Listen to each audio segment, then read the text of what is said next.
Happy Monday, folks. It is the 8th of January. That means just a week ago, none of us were here on the radio. We were at home enjoying the first day of 2024. Well, catapult a week forward, and you've got a very different outcome here. It is snowing. Billy and I drove in. I was much later than I would normally be. One, I got a late jump out of the house. That's true. But the roads, it's not like there's 6 inches of snow or something like that. I didn't like that, Billy. And I don't know what it was like when you were driving out an hour plus earlier, but it was the slick. I mean, it was just slick. Yeah, that was a surprise. I was talking to Lou over in the other room, and I was saying, yeah, I pulled out of the driveway and just got to stop to make sure the garage door goes down. Yeah. And I hit the brake, and the car slides just a hair. I mean, just a little bit of a. Oh, yeah. I go, this is what we're doing. And I'm coming on to Parker Road. Yeah, Parker Road this morning. And as I turn on to Parker to come towards the station, I get a surprise pair of headlights right in the face. Oh, what? Yeah. So a smaller SUV has turned around 180 degrees and is facing the wrong way on Parker and is sitting there. I bet they were not very happy that it seemed like there was some sort of a maintenance vehicle that had some emergency lights on the top that drove right by. Again, I can't say that it was. You guys look good. Yeah, keep it up. Yeah. I can't say that it was a city vehicle, but it was all white, had a little symbol on the side. I couldn't see what it was, if it was a city, but it had little lights on top and they flashed. And the funny part is as the car approached the one that's facing the wrong way, the little, lights on top of the car flashed, went blink, blink, blink, blink, blink. And then the person just drove by and the lights turned off. I went, Did they at least give a thumbs up as they drove by, like, looking good? I bet they were waving something. It may not have been a thumb, but yeah, one or the other. And I did tell Lou, though, there was one small turn coming to work because I enjoy the rear wheel drive cars in the snow. So I just kind of goosed it a little bit around the corner just to make because you've got the German. Yeah, just get fishtail, just because. I mean, there was nobody else around me. There was not a. How far around did you get? Oh no, I only about 90 degrees. I mean, that was fun. It was just one of those. It's like, okay, I got to see about this, and it's one of those where if you kick the tires hard enough, it'll slide because you're not supposed to do that, and it's just, and I'm like, oh, that was fun. Yeah, and then just back in, straight, and then you're good again. Yeah, but again, it's also, I mean, I like to tell myself though at times that's practice. That at least then you stay up on how this car is going to behave inside of that. But that's not really the truth. The truth is it's fun. So that was really it. It was just me. It seems like it may be a today thing because the little thing you printed off for me says 31 degrees morning snow. But then tomorrow we vault up another 13 degrees to 44, mostly sunny. And then we've got snow throughout the rest of the week. Like tomorrow's going to be our anomaly. Yeah, I'm trying to figure out whether or not I have to, because I was looking at that the forecast, whether or not I have to shovel later today. I got to figure that out. Oh, because you don't want to waste time. Well, and our house faces south, and so that's a different thing as far as the sun. Yeah. So if I can get an inch or less, accumulation, I don't have to shovel. So I'm real worried about this. Listen, when people leave the station, I've likened it to being paroled. Yes. You, on the other hand, were on furlough. So welcome back from that. Thank you. How was your life different? A lot of sleep. That was great. Damn, I just wish I could. Like, even when I'm not here, like I might get an extra 30 minutes. I can't figure out how to flip that switch. I can do about an extra 2 hours or so, but then again, an extra 2 hours is like 5:30 in the morning. So but still, two extra hours is glorious. It was kind of silly the number of times when I was off that I was still texting you in the morning before the show. Yeah. Well, there was that too. And I'm like, why are you listening? What's going on? Exactly. I was up. I was doing other stuff. I did fill in quite a lot at the other job. Oh, you did good. Yeah, had a lot of those. I also have learned over this time. The one thing that I can't do is alter my sleep pattern too tremendously. Yeah. If I would start, if I would start sleeping into 8, 9, 10, and I stay up until 10, 11, 12, 1 in the morning, it is hard coming back into this. Yeah. So I still, kept pretty much. I mean, I don't think I stayed up more than like 10 or 11 o'clock any night. Most of the time, trying to get to bed at a reasonable hour. Did some stuff. Oh, this was great. Thursday night of last week. Our TV decided we're done. Tap out. Wow. Yeah. How long did you have the TV? Oh, this is fantastic. Just under 4 years. Oh, what? I know. That's not normal. No. Yeah. Who's the maker of that thing? Was Samsung. which again, oh, come on, again, Korea. they're very angry because you go on their best brands, blah, blah, and they say LG, Samsung, most reliable. Yeah, right. My butt. Yeah. But again, so that was a difficulty. So there was a little consternation because, as all of us know, the best time to make a large purchase is right after the holidays, Christmas. That is the time in which you are just rolling in cash, and the budget is great. And when you have, we have a lot of this little extra money. What shall we do? Yeah, with that's it? right. What could we? Santa was great do? to us. Exactly. Yeah. So it was one of those where you're like, really?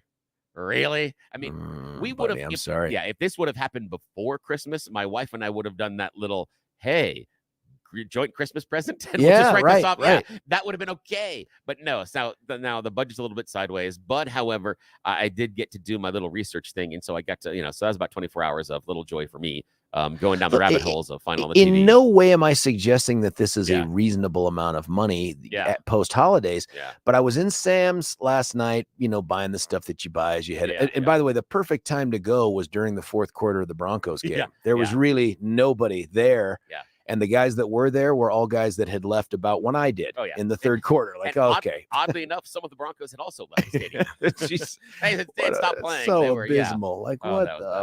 How do you, maybe it's just a good end to a bad season. You know what I mean? Like, just get rid of it. But so I'm in there and I walk, you know how you walk right by a bunch of the stuff they're trying to push on you. And I'm telling you, it works. They have great geniuses that put because I find myself stopping all the time and saying, boy, that little refrigerator would fit right on my desk. Like, do I need a little refrigerator? I mean, I'm 20 feet away from a big refrigerator.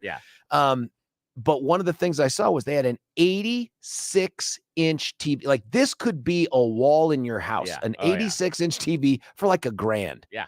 And I'm like, man, just a few years ago, these things would be $3,000-$4,000 bucks. Oh, yeah. I'm like, $1,000? Oh, yeah. I was looking at one, and my wife and I are having this, and I'm kind of like, and I just start talking to her. I'm like, so what's our budget? And she's like, and she looks at me and she goes, I don't like that question. And so we start talking and we were talking about, okay, how big do we need the TV, et cetera? Because I was trying to go a little bit bigger than the one that we had. And she's like, how big do we need? And I looked at her and I said, they make 95-inch TVs. And she goes, just shut up right now. Oh my God, 95? Yeah, are 95. We at 95 now? We're at 95. And she's like, you just shut up. And that's the wrong question. It's not how much do we need? Yes, exactly. That's just the wrong, that's like that's a gun grabber question for the Second Amendment. Do you need that AR? Well, yes, I do. I want it. Yes, it is. So we actually ended up going with something that's exactly the same dimensions as the one that we had, only because then the wall mount, I do not have to adjust it. You know what? That's smart. Yeah, I don't have to adjust anything. No, not where it is, not the weight. I don't have to adjust the angle. Oh, yeah, you just throw it up there. I just take the same wall mount. So that was the reason, and the fact that we found a Samsung with, it's not the OLED, but it's their upgraded LED system. So what's that mean? It's their crystal UHD LED system. So, good Lord. Which is better? How do you even know anymore? I just see letters. I'm like, that looks good. QLED is best. Then Q? OLED. Q like QAnon. Oh, QLED. Yeah. QAnon LED. Got it. QLED is the best. Wait, hang on a second. No, wait. Oh, yeah. QLED, then, it depends. Then OLED. It's really QLED and then OLED. And then you get into LCD and LEDs. But again, it depends on what you like, because there are certain things that OLEDs do better than the QLEDs. And it mostly has to do with black contrast. And that's the idea, the darker color contrast. You're using a lot of terms there. Yeah, I know. Could there be an LGBTQ LED? No, but the OLED is organic light emitting diode, and the other one is quantum dots. And so it has to do with how it actually creates the light. And because the OLED can be turned off, the blacks and the darker colors are more rich. That's really the only difference you have in the two screens. Ahead, yeah, but that's really the only two difference you have inside of the screen. But I found one that was $550. Okay, that's at what size? 70. Oh, so, wow, that's really good. Oh yeah, it was a good deal. It was a really good deal. Did you go back with the Koreans, or did you do something different? I didn't know. It was Samsung, and it was the crystal display, which is an upgrade from the regular one, but it's not quite the OLED or the QLED. I did find a ridiculous deal on a 65-inch OLED. That is dirt cheap right now, but I decided to go with this one just because it's bigger. How much is the 65? Let's see, the 65. I want to say I found it for $450. I just can't. I see the 85 thing, and I think, could I do it? Should I do it? And I think around the house, and I'm like, where am I going to put the others? Like, I don't need a thing. Like you needed something. Oh yeah, we did. I didn't need something. While we're talking, of course, you probably looked up and saw the Fox feed that we get in here, and there was the video of that 737-9 Alaska Airlines where the door, somebody forgot to lock the door or something, and it just popped right up. Sunroof, dude. I mean, globally, I guess they've grounded those things for now. They may have ungrounded them. I don't know, but holy scary. Yeah, exactly. Isn't that your fear when you're sitting in the exit row? Like they come by and they don't say anything like, by the way, you should keep your seatbelt on because we never know when the door's going to detach in mid-flight. They always they get super serious and they're like, would you be willing to assist other passengers? And at one point years ago, someone asked that question and I said, C. And this woman spins around. There's 2 rows by these exit rows. And she's like, who answered in Spanish? Who answered in Spanish? And I go, I did. And she goes, do you understand English? And I'm like, yes. No. So I'm just like, it was so super serious. And it feels like now when they come up, I should ask questions like, is this door locked? Oh yeah. Is this thing going to come off? I think it really goes to the lack of quality control at some of the airlines. It's not like this is getting, these things are getting worse. Where, things falling off airplanes and stuff like that is getting worse. So again, it has to do with quality control. They don't have as many people doing the checks. So that's part of it. However, I did years ago, came to this realization, and it was something that I talked to my younger brother because he was kind of worried about flying at the time. And I said, no. And he goes, aren't you worried about being in the plane and that's what's going to go down? I said, no, because mathematically, it is highly unlikely, given the amount of flights that are happening that particular day, given the amount of flights that are in the air at that particular time, it is highly unlikely that I'm on the one that's going to go bad. I said, just statistically, it is very, very unlikely this one's going to go down. Yeah, it is. Yeah. Because, the idea is, if it's like, if you're looking at this lake of sharks or hungry alligators, and you're like, what are the chances I'm going to be able to run through this water and get to the other side safely? You add the sharks and the alligators, that the statistics go up. If it was an empty body of water, better statistics. The problem is statistics make me feel better. Your doppelganger, Billy T2, was on the Alaska Airlines plane and said the same thing. He was the dude sitting next to the door when it went funk. Well, that's why you always have a clone, because just in case. I just horrifying stuff, man. And if you'll remember, I think it was Alaska Airlines that had something called, I don't know why I remember the name, a jack screw in the tail some years ago that got stuck. And this thing yard darted into the ocean at 1 billion miles an hour or something like that. That was also Alaska Airlines, which is widely regarded as one of the better airlines. It is. You know what I mean? Like compared to the others that are out there. And I'm like, oh my God. I mean, flying back from Florida last week or the weekend, coming back from Tampa, getting ready to land at, you know what? I changed my mind. Flying into Orlando. And we're coming down. I swear the wheels touch the ground, and then the dude just hits the afterburners, and we Top Gun our way right off that thing. Wow.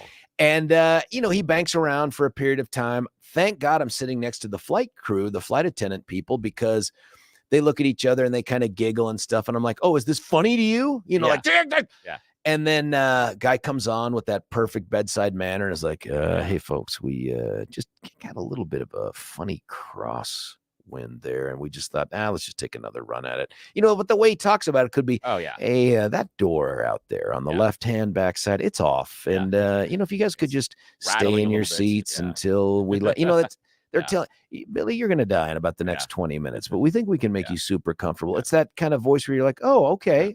That sounds great. If you can hold on to your seat for those 30 seconds, you won't be sucked violently out the hole. Right. Yeah, exactly. Remember how we never have a water landing? Remember that? And you got the things under the seats. And well, folks, today's that day. We're going to hope he can swim. It was so, I watched that video and I think, oh man, I mean, how come that's not you, Billy? You don't know. Statistically, that could be you. It sure could be, but it's highly unlikely. That makes me feel better. Well, for reasons I mean, some of it's good, some of it's not good. I ended up hitting 1K last year for United, which is insane because they increased it to the old limits. I think it's because a year ago, maybe next week, if you remember, I was in Jordan. Oh yeah. I flew with the military. We went to Jordan. There won't be any of that this month. In fact, you and I were talking off air. I've got this trip I'm supposed to take non-military to Israel I'm not entirely sure that thing's going to happen. That may not. Yeah. I feel like, and I don't even mean they may fly, but I'm telling you, when I was at drill this weekend and I'm telling some guys, I'm like, hey, I just haven't heard back yet from the two. The G2 is division intelligence, which you can imagine pretty easy job in Colorado, right? Like, who are the bad guys you're keeping tabs on? Like, you know what Wyoming's doing? Yeah. You know what I mean? Like, who are you monitoring? Have you seen what they're doing to the cattle? Right. But nonetheless, everybody I talked to whose opinions matter to me looked at me like, what? Why? Where? You're not going to, what? I'm like, well, a bunch of people are going. And it seemed like, good way to show solidarity and stuff. And they're like, I'm almost 100% positive the Department of State website says don't go there. I'm certain that means that DOD personnel can't go either. I'm like, I just need somebody to tell me, exactly. because I don't know. Otherwise, I'll show up at the airport. Yeah, exactly. So my goodness. I don't know what's going to happen. In our time off, did you get a chance? I know you're a movie guy. Did you get to see any movies? Did you do anything? I went and saw The Boys in the Boat. Oh, my wife, my mom, and my in-laws went and saw that. We went and did a family movie thing on Friday. Oh, which one? We all went and saw our own movies. Oh, I like that. Which one did you pick? Godzilla -1? No, Max and I went and saw Iron Claw, the pro wrestling movie. Yeah, we did that, and then how was that? Because you're a wrestling dude too. So's PB. Yeah, it is really, really good. Is it really? Yeah, it is really good. But you gotta kind of prepare yourself for it. There are they take some liberties with the story, like, I don't know, erasing an entire brother, but that's on the side. But he didn't need to be in the narrative in order to tell the story. The only reason he would be there is to have another tragic death. My God. He doesn't have to push the narrative. Oh, this is absolutely a tragedy, and it is based on a true life story of the Von Erich family out of Texas. And Stampede, or not Stampede. What was it? The wrestling? I forgot the wrestling promotion that Fritz ran down there. And they used to run at the Sportatorium, and it was huge. And they do a good job telling the story about this family that really, in many ways, they talk about the Von Erich curse. And it was something that ran about that time, and unfortunately becomes in some ways a self-fulfilling prophecy. And as in real life, there are 6 brothers, and at the end of the story, there's 1. Oh my, what? Yeah. And they erased one of them? Maybe they just ran out of time on 5, camera. I mean, geez. No, it is a tragedy. And it's because 3 of them commit suicide. Yeah. Oh my goodness. Yeah. And it is awful. So it is. That's the movie you picked. Yeah. With your son. Yeah, it is awful, because wanted to see it and wanted to see the portrayals, and it was interesting. Poor Zac Efron, the plastic surgery did not go well. But that's okay. He now has a big square head, and the whole time you're looking at him, you're like, square head. Is that just for the movie, or is that forever? No, I think it's forever. No, because that's a good-looking dude. It is a good-looking dude, and he did a really good job carrying the narrative. He many times had to put the narrative in on his back and carry it. He was the driving force in the storyline moving forward, and he did a wonderful job in that role, because it is the role that he was given is horribly tragic. He's Kevin Von Erich, and Kevin is the second oldest, but in growing up, he is the oldest because his older brother dies when he's 5 years old. So again, he loses his older brother at a really young age. So he now is the older brother, and he has to be the older brother. He has to be the stalwart, he has to be the guiding light. But then as he's doing this, he doesn't ever achieve the greatness that his father wants, and so his father turns to the other boys. One of the best scenes is early on in the movie, where the boys are still young, and the father is at the table, and he runs through how the boys are ranked based on his favorites. And then he turns and says, that's right out of the Parenting 101 book. Let him know early. Yep. And he turns to Mike, who's one of the younger ones, not the youngest. Chris is the one that's written out. He's not there at all. He's the youngest, but Mike is there. And Mike is the smartest, the most creative, and the one that, in my mind, had the highest ceiling for what he could achieve. Not as a professional wrestler, but just as a human. And father is awful to him. Fritz is awful. And he turns to Mike, letting him know that he is ranked last. And he goes, Mike, the rankings can always change.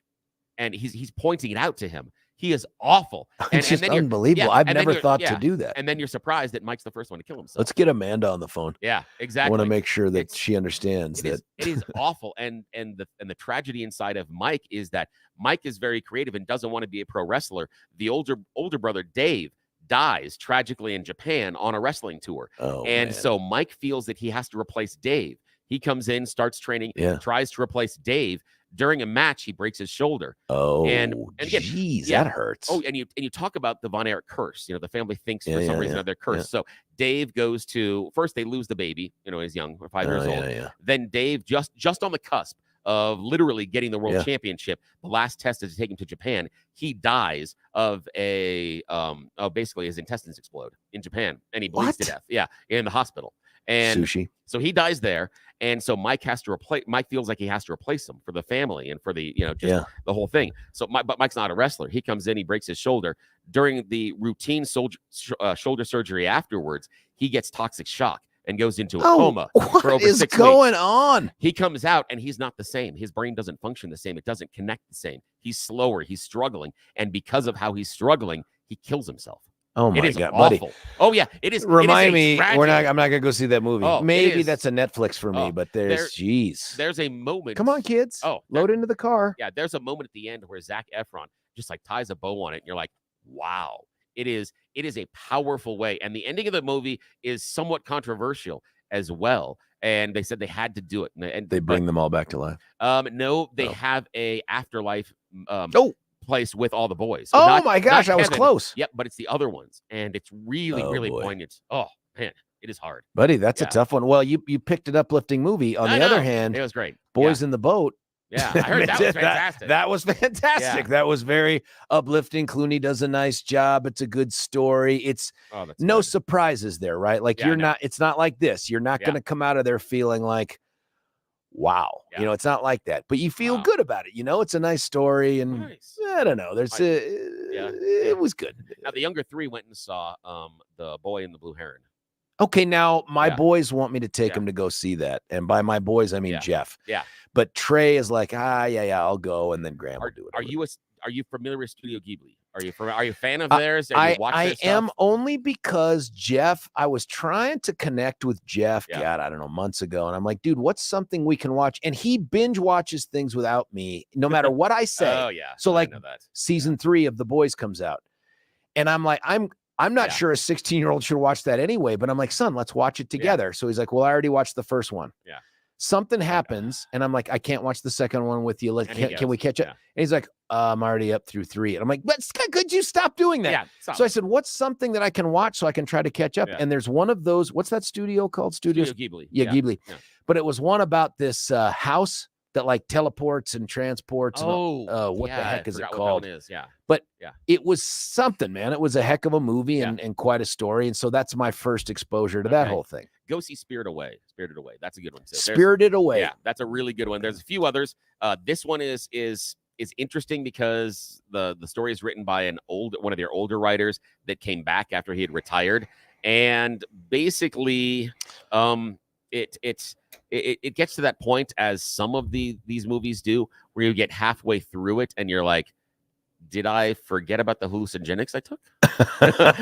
Because the storyline takes a really hard turn and some really weird things. Again, it is all metaphorical, and the kids liked it. Gwen said it got a little too weird. She goes, there are times in which it just started to depart from what the main narrative is. That she's like that one. And so not necessarily the strong one. Spirited Away. Yeah, one of the best characters ever, No Face. No Face? Yes, No Face. I'm going to have to watch this thing. We're going to have to go see it. I wanted to go see Godzilla -1, but the boys beat me to it. They were like, we already saw that. I'm like, how did you go? Like the middle of the day when they had the day off. I'm like, something else. Blue-Eyed Samurai. Oh, yeah. How far are you? Oh, finished. You did it, and finished it up. That is amazing. Clearly going to be another season, right? I mean, there's got to be. Yeah, it has to be. It is such an amazing story, and the way they tie the bow on at the end, and there are so many little twists and turns that you do not expect. For me, you don't have to be necessarily a fan of animation. You have to be a fan of good storytelling. This is a phenomenal story. It's very Japanese, but not all Japanese. I don't know how else to describe it. It's got that Japanese motif of the honor and the revenge and all the other stuff, but there's definitely some Americanish elements in there, or something in there. Right? And the fact the main character Mitsu is now struggling with the ideas. Am I an honorable samurai, or am I the demon that is bent on revenge? And that's kind of and the samurai scene is that with one group of people and the demon with another group of people, and who are they and how does this, and the other one is the princess. That's a fantastic story. Right, oh my goodness. Yeah, that's a good part of the story. She right. is my favorite secondary character right now because of the conversation that she had. And again, sorry about the people who haven't seen this yet. The conversation she had with the brothel owner. That the brothel owner basically said, stop being a baby. That if you want to take control of your life, take control of your husband's life. And she went, wait, what? Yeah. And she goes, how do you think the women do it? And she goes, oh. And at that point, everything changed. And now she becomes this dynamic person. I can't wait to see who she is going to become. The other one is the conscience for the, I can't remember her name, Mitsu or whatever, is the no-hand apprentice dude. Like that guy is also pretty good. I mean, he's just dopey, but he's kind of like this conscience, that kind of floats around and reminds, Mitsu. If Jiminy Cricket was drunk, that's basically what he is. That's what he is, and he's great at it. He just wants to be good at something. The idea that he is so pure, and that's what's so neat about him as a character too, is because like he noodles. Is pure. Oh yes, he wants to be great at noodles. He does, and then he finds out that he isn't good at noodles. Yeah, and the idea, and he's the one that is giving the conscience check and the morality check to Mitsu. That's right. Saying that you're not who you say you are. You're not as honorable as you represent. By the way, that without giving away too much, that you are not who you say you are, obviously a big part of the whole story that's as well. Why I'm kind of dancing around that as well, which I think is a wonderful, wonderful secondary layer into the storytelling. Oh, that end of the first episode revelation thing. It was like, what? Oh my heck. And the thing about Mitsu's mom too. That was a little bit of a that really, I like the story twist there. But that was a little punch. That I got a little mad about that. But then I sat there and went, "That's why you did it. Yeah, that's why you wrote it that way. Is because you elicited this out of me. It's a good one. It kind of I'm not really into that kind of stuff, but I started watching it and I found myself like, well, I better just keep on watching it. And then pretty soon I'm like, this is really pretty good. I mean, I'm gonna keep doing this. And then when it was over, I'm like, come on, now it's gonna be like another year or something like that. Yeah, and it was a great cliffhanger. That was a wonderful. Somebody texted in, and Billy, we should at least have this conversation with us, but then we're going to have it with Patty Calhoun at 7 as well. Someone texted in, it's our friend Gina. Can we talk about Boebert? I do want to talk about that, but I wanted to ask you, because you were off for so long and we haven't been able to do this. What's that story out there that during the time off where you thought, oh man, I wish I was going to say something about this, or I wanted to comment on this? Because there's so much that happened. Oh, that's tough. That is really tough. The weird thing is I went down, me, I had some weird rabbit holes, and there were things that the part that I missed was this kind of conversation. There were some things and some stories that I ran across that were so unusual. I was like, this is bizarre. That and the other one that, for the nerdness and stuff that we do, found out some really remarkable things about great white sharks and also giant manta rays. Spent some time doing that stuff. Of course you did. Oh, yeah. And now you're going to breed manta rays. Yeah, amazing. I had no idea manta rays were that intelligent. Phenomenally intelligent animals. We've all known. Yeah, and so I had some fun there. It's kind of tough as far as, what rises up. The one, and again, it's removed. I still find it very interesting, the idea of disqualifying Trump from the ballot. That is the one that I wish I had been around more to have that kind of conversation, because I think we're having some layers of it, but I think there's some secondary topics and secondary conversations that are really interesting. One, about what is the Supreme Court going to do? And are they going to step in? Is it going to be a broad sweeping decision? We know they're going to step in. Yep, we know they're going to do it with Colorado, but a matter of how and what are they going to do? And is it going to be a narrow ruling? Is it going to be broad? Is it something? Yeah. Is it something that is going to go so broad that it will also cover the other cases? I think it's a mistake, and I think Roberts knows that. I think Roberts pens this opinion. This is my dream scenario. He has to be the Chief Justice. And if he can get 9-0, whatever it takes, however much they need to whittle down this damn opinion to get all 9 on board, keep Trump on the ballot, because otherwise, man, the world catches on fire, I think. And then send this back to Congress to be like, just like they've done with other cases, do your damn job. We're not here to make law for you. Figure this out. Yeah, I think it's interesting because I'm surprised they're getting involved, honestly, because there was part of me, and we talked about it before I'd left, that I had a theory that maybe they demur. maybe they just say, no. The states get to make this. But wouldn't this that decision. just open the door to just pandemonium? Could it? I mean, the idea is, but the idea being is, and this is the only reason I would think that maybe they would have demurred, and they didn't. But the only reason I was thinking that is because of the response we had after the previous two decisions, after the Maine and the Colorado decision. Didn't matter if it was the court that made the decision. Didn't matter if it was Secretary of State that made the decision. In both cases, it was not about the core decision. It was about the politics. It was on one side of the aisle, it was cheered as, oh my gosh, they finally done the right thing, and we have defeated the dragon. On the other side, it was, oh my God, they're taking away our constitutional rights, and they're trying to ramrod this, and they're trying to prevent what we want as a choice, and they're doing this. And so that was the reaction, when I think the truth may be somewhere in the middle. And I'm surprised that the Supreme Court wants to get involved, knowing regardless of their decision, that will be the same reaction. We are going to get the same reaction regardless of their decision. Well, because the people what if it's a 9-0 narrow decision and it's ruled on something? Won't matter. It will not matter, because if you looked at even the Colorado decision, it wasn't about, well, it was how many times did people say, well, it was a close decision? No, the reaction was, those unelected men. And then the other side was also all Democrat appointed. That was the big thing. Absolutely. And then on the Democrat side, it was, yay, we've defeated the dragon. Yeah. You know, and so that's basically what it was. And that is going to be the response regardless of what the Supreme Court is going to rule. And I'm sad. I'm sad because of that. I just need it to be 9-0. And by I mean, I just think America does. Find that narrow ruling, come right out.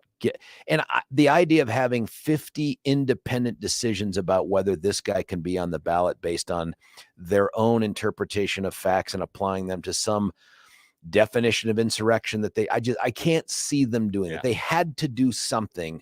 I just don't want it to be a 6-3 broad ruling. I want it to be very precise. On the other side, and this would be the only out card, if I was going to pull the parachute for the Supreme Court, it would be the states get to make the rules about their elections. They can decide who is allowed and who is not allowed on the ballot. That would have been, if again, I am not the law talking guy, but that if I had to imagine the parachute to avoid making a decision, that would be it. But they've avoided that.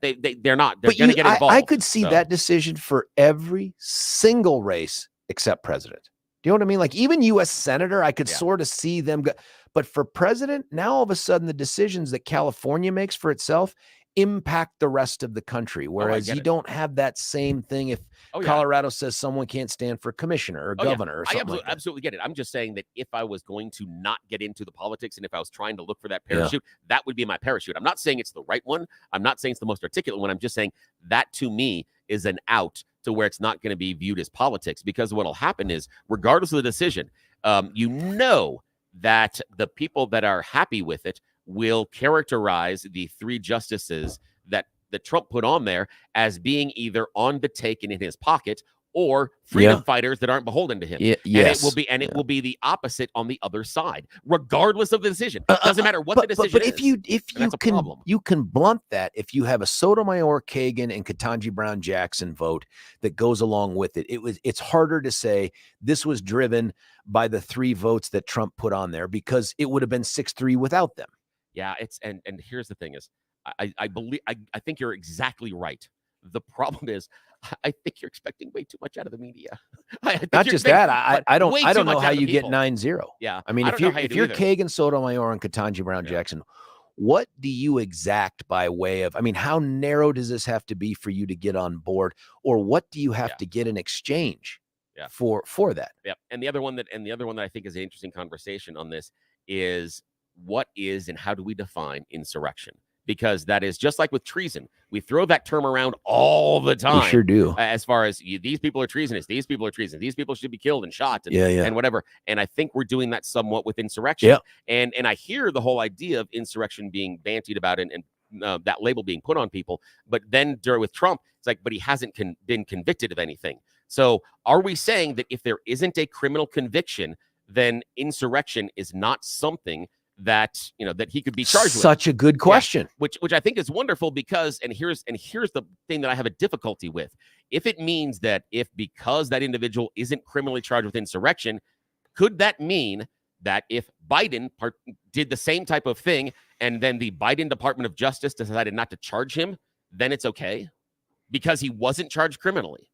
If that is the fulcrum of whether or not an insurrection occurred, as the individual is charged criminally for that, then in theory, Biden could do the exact same thing and be successful and stay in office.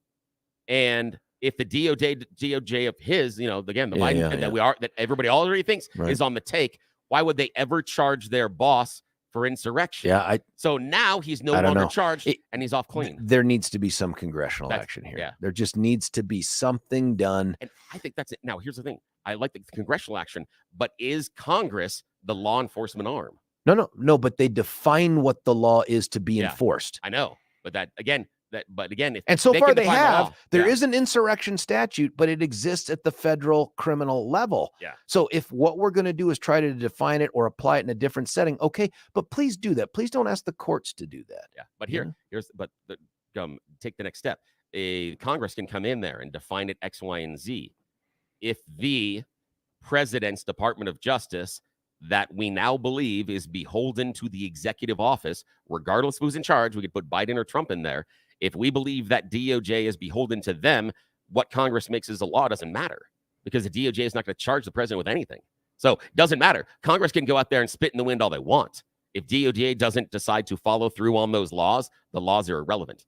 Congress becomes irrelevant. And I think that's part of the problem that we're looking at here. And I think that's a really interesting conversation inside of how we define insurrection and how we look at this, as far as at what point does disqualification. And I think, again, it's a very fun for me, intellectual exercise, but it's a difficult conversation. Well, it is, and we're going to have more of these things too. We didn't even get a chance to do the Boebert thing, which we're going to talk about. I'm going to tease you with this. I had a buddy who's called into the show before too. I told Billy about this as well. He's also a prosecutor who has, I think, rightfully pointed out that in the state of Colorado, there's a law that's pretty unequivocal.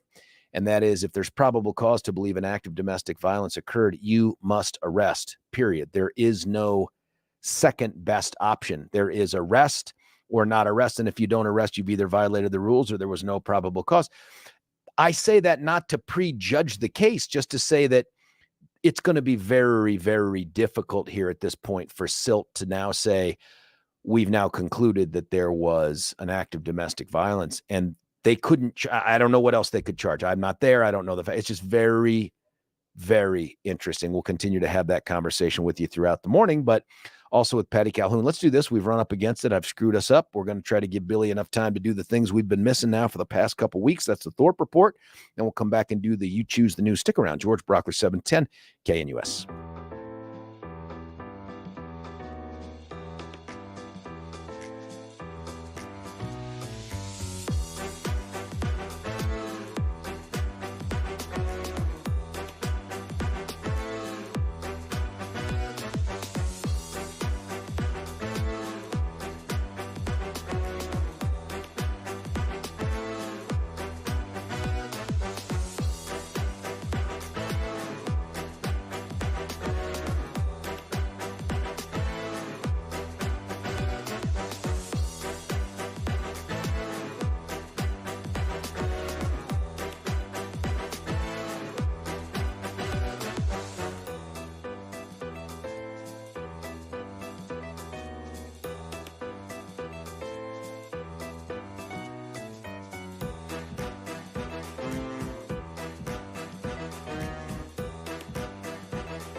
George Brauchler back with you here, 710 KNUS. Look, it's the time that we do the Thorpe report here.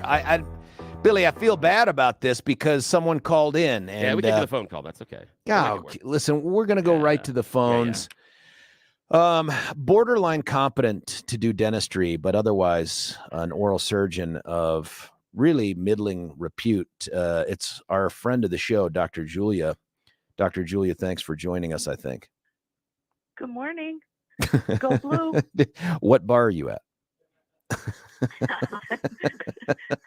I'm not. You wanted to call in. I know I saw you this past weekend at Drill, at least yesterday. I mean, you weren't there Saturday. Dietrich wasn't there Saturday, but yesterday we all hooked up for not a very healthy, but a very nice lunch at that Fuzzy's. But you were all worked up about Torchy's, whatever, a place that sells tacos. We have Torchy's. Well, it's just down Arapahoe, from the Joint Forces headquarters. High five. Nicely done. Torchy's is solid. They had, listen, I tried both of the vegetarian options, which isn't like me, but I'm like, what the heck? I've had everything else. And of course, Dr. Julia, I guess it's with a bit of irony. What was the one you ordered?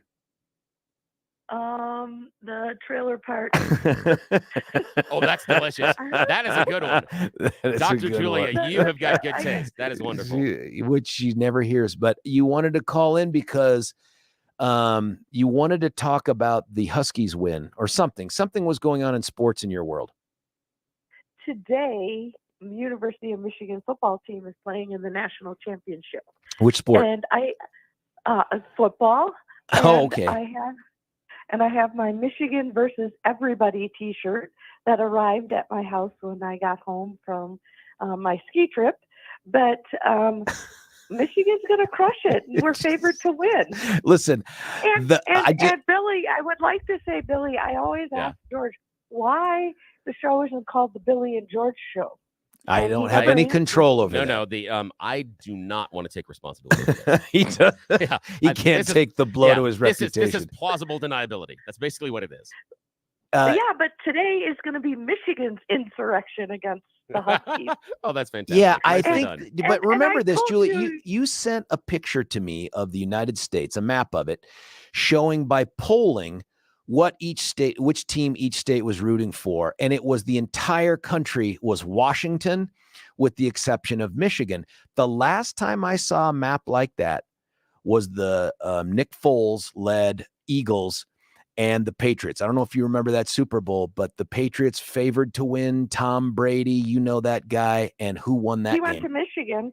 Yeah, but who won that game? That's my point. Who won that game?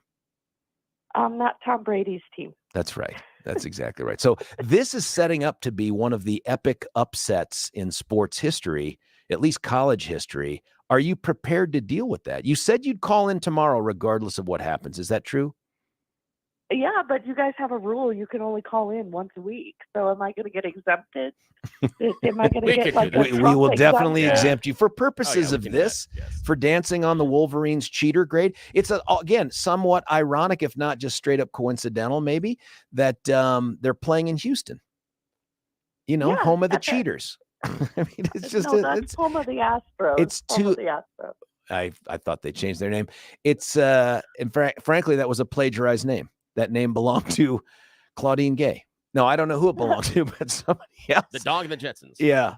Listen, she didn't go to Michigan. No, she didn't. She probably would have, and then she wouldn't have been able to plagiarize. But Great. Look, Dr. Julia, I don't want to keep you because I know you probably have to get elbow deep in somebody's mandible to fix something. I don't think people appreciate how incredibly important / gory the work is that you do. But having been in your office, while you spilled coffee all over your keyboard, I get it. I appreciate it. And I don't want to keep you from that good work. It was over my calendar, not the keyboard. But I just want to say, all of the Michigan fans, I would like them both of you to call in or text to you, text you guys during tomorrow's show when we call in with our national championship win. Yeah, you Oh. almost cried when I suggested that JJ could end up with a career-ending injury in the first series, and you were like, "Oh my God, why would you wish that on anyone?" I'm not wishing it on him. I'm thinking of Aaron Rodgers, and the Jets. No. All right, listen, No. here we're obligated by law to give some news over this thing. Dr. Julia, thank you for checking in. We will talk with you tomorrow. And go blue. Go Huskies. Thank you, Dr. Julia. That's what you get when you have the last word button on there. Billy, what can you do to make us smarter before we have to cut away? Well, this Thorpe Report is going to be brought to you by Lair Fireplace and Patio. Snow out there. Be careful driving. It's going to be a mess on your commute to work. No injuries reported after a suspect exchanged gunfire with police near a hotel in Larimer County Sunday afternoon. Douglas County Sheriff's Office said a suspect is in custody after a death in Highlands Ranch on Sunday morning. They responded around 10:30 in the morning. Reports of shots fired related to a family disturbance. Still investigating. Aurora police are investigating a suspected kidnapping Sunday afternoon around 1:30. Woman was wearing a white shirt, red pajama pants, standing in the street near the intersection of Moline and Cedar Avenue yelling for help. Man forcibly grabbed the woman, put her into the back seat of a newer model Dodge Charger. Unknown Colorado plates at the time. Denver police officer involved crash sent 3 people, including the officer, to the hospital Sunday. The 3-vehicle crash happened in the area of South Sheridan Boulevard and West Evans Avenue. Denver police did not identify if he had the lights and siren on at the time. That's all we need right now. We'll talk a little bit later about Bobert and the Broncos lost again. That's it, man. Let's cut away for a break. We'll come back in mere seconds as we move things around to do that cherished portion of the show we've missed for so long. You choose the news. Stick around. George Brauchler, 710 KNUS.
Humor and news at the speed of light. It's You Choose the News. Yes, and someone moved my sound. What did you guys do when I was gone here? I have no idea. Yeah, Buddy, they don't let me touch stuff. Okay. Funny stories, funny headlines. Play the stupid game. Here we go. This is a new one, Crime Edition. Headline number 1. Oh, yay! Yay. Company might want to rethink popular display. Headline number 2. Headline number 3, retracing history leads to charges. Headline number 4, first they come for our jobs, now they want our degrees. Your choice yet again. Degrees. All right, first they come for our jobs, now they want your degrees. At Big Rapids, Michigan, when they are kicking off the semester here next week, Ferris State University is going to have 2 fake students. Yep, totally, completely fake because they're AI. the university has decided to enroll 2 virtual students, Anne and Fry, and they are nothing more than chatbots. They're going to get the syllabus. They're going to have to respond to all of the assignments. The theory behind it is the teachers are like, we might be able to have better recognition of the types of assignments the AI chatbots are going to generate if we let them generate them in class. So, yeah, kind of an idea. 2 fake students. Imagine what their grades are going to be. All righty. This is a new one, Crime Edition. Company might want to rethink the popular display, or retracing history leads to charges. Retracing history leads to charges. A group of kayakers that were heralded for their retracing of the Northwest Passageway following Lewis and Clark's journey earlier this year are now facing charges. Seems like part of that Northwest Passage historical journey took them through some places in Canada where you're not supposed to go. They've been informed that they illegally crossed into certain parts of national parks, and they are going to be charged for that. Weird thing is, they were celebrated when they did it. They said, look, they recreated this path, and now they're going to be charged for it. Yummy. I know. Final choice. This is a new one, Crime Edition, or a company might want to rethink the popular display. Crime Edition. Yes, this is a new one, Crime Edition. I didn't know this was actually possible. But recently, New York City NYPD arrested 2 teenagers for going on a joyride. They stole a couple of subway cars. Yes, they snuck into a subway station, went onto the subway car, and drove away. They only were able to pilot the subway cars for just a short amount of time. They jumped out and then they took off on foot. The police are searching for them. However, they said thanks to the tracks, it was super easy to track down the missing trains. But other than that, I had no idea. This hasn't happened since 1993, when a 16-year-old boy commandeered a subway train and took passengers on an 85-stop joyride. These guys only went about a quarter mile or so. But I had no idea. I didn't know that you could actually go and steal the subway train cars. That's a new one on me. I would have had some different choices last time I was in New York. I'm not saying they were good choices. I'm just saying different. How do you do it, though? How do you steal it? I mean, are there any I would have thought there were keys, some sort of a magic code. Right. Yeah, something like, that thing that the bus drivers do where they can open the door from the outside and they don't tell us. There's got to be something like that. Right, or close it on you. Exactly. There's something, but I don't know. All righty, sir, back to you. Listen, mere seconds left. Man, did we race through the last part of that show. But, we're just back. Listen, Patty Calhoun from Westward. We've missed her. We're going to have her on at 7 o'clock. We'll talk about it all then. Stick around. George Brauchler, 710 KNUS.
George Brauchler back with you here, 710 KNUS. It's hour 2 of 4. Chuck Kirk after us for a couple hours, then Dennis Prager, Seb Gorka, and then at 4 o'clock, Brandon Tatum, and then we'll be back, of course, at 6 a.m. 47 years ago, someone named Patty Calhoun started up a little thing called Westward. It is going strong, bigger and better than ever.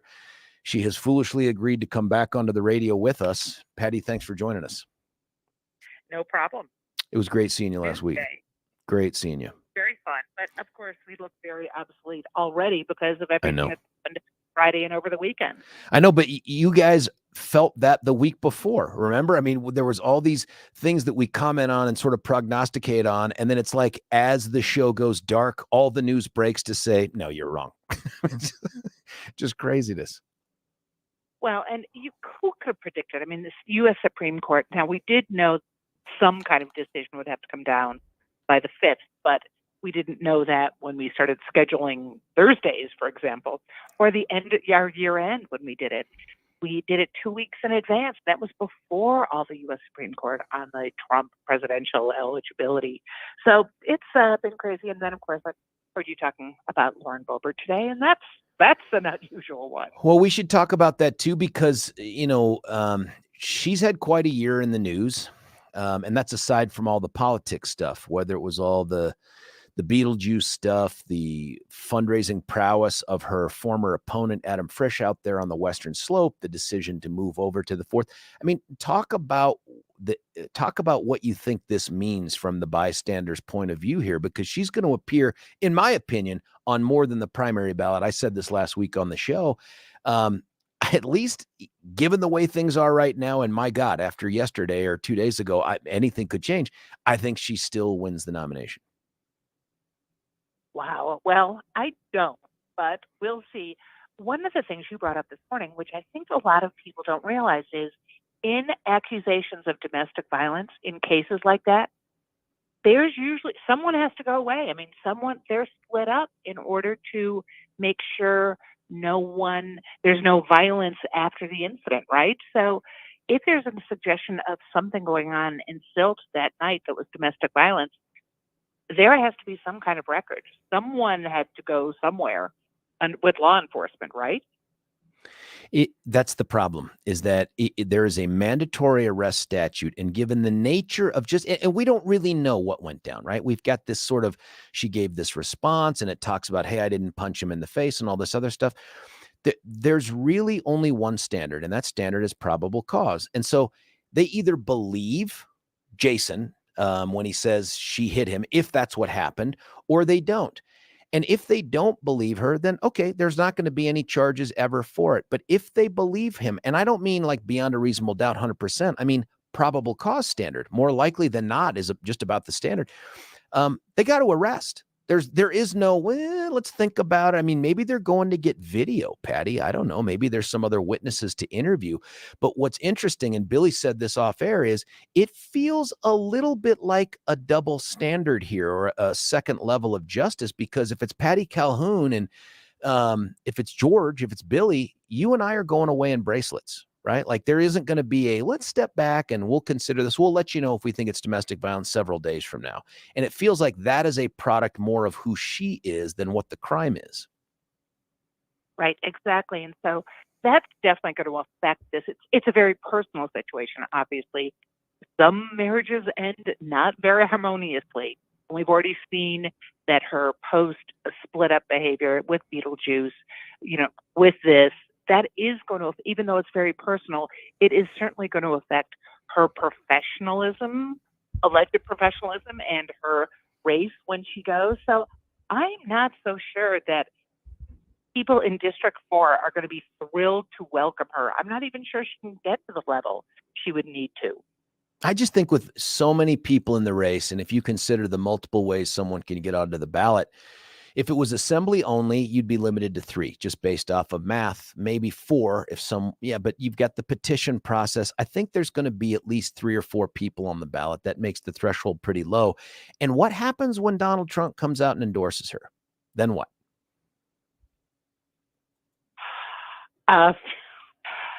Well, she could go over 25% then, because when you look at the people who Donald Trump the people who support Donald Trump, that it would be enough if they voted for Boebert in that area to get her over the top. And by over the top, it means just be on top of the 4 or 5 who make the ballot. That's true. And then, after the show as well that we did, all of a sudden, while we're wrapping up our show on Friday, a guy named Doug Lamborn, who has quietly been a 17-year veteran of Congress down in the 5th Congressional District, which is El Paso County, decides he doesn't want to run anymore. What's going on? Well, you could just be at 69. This would have been his 10th term.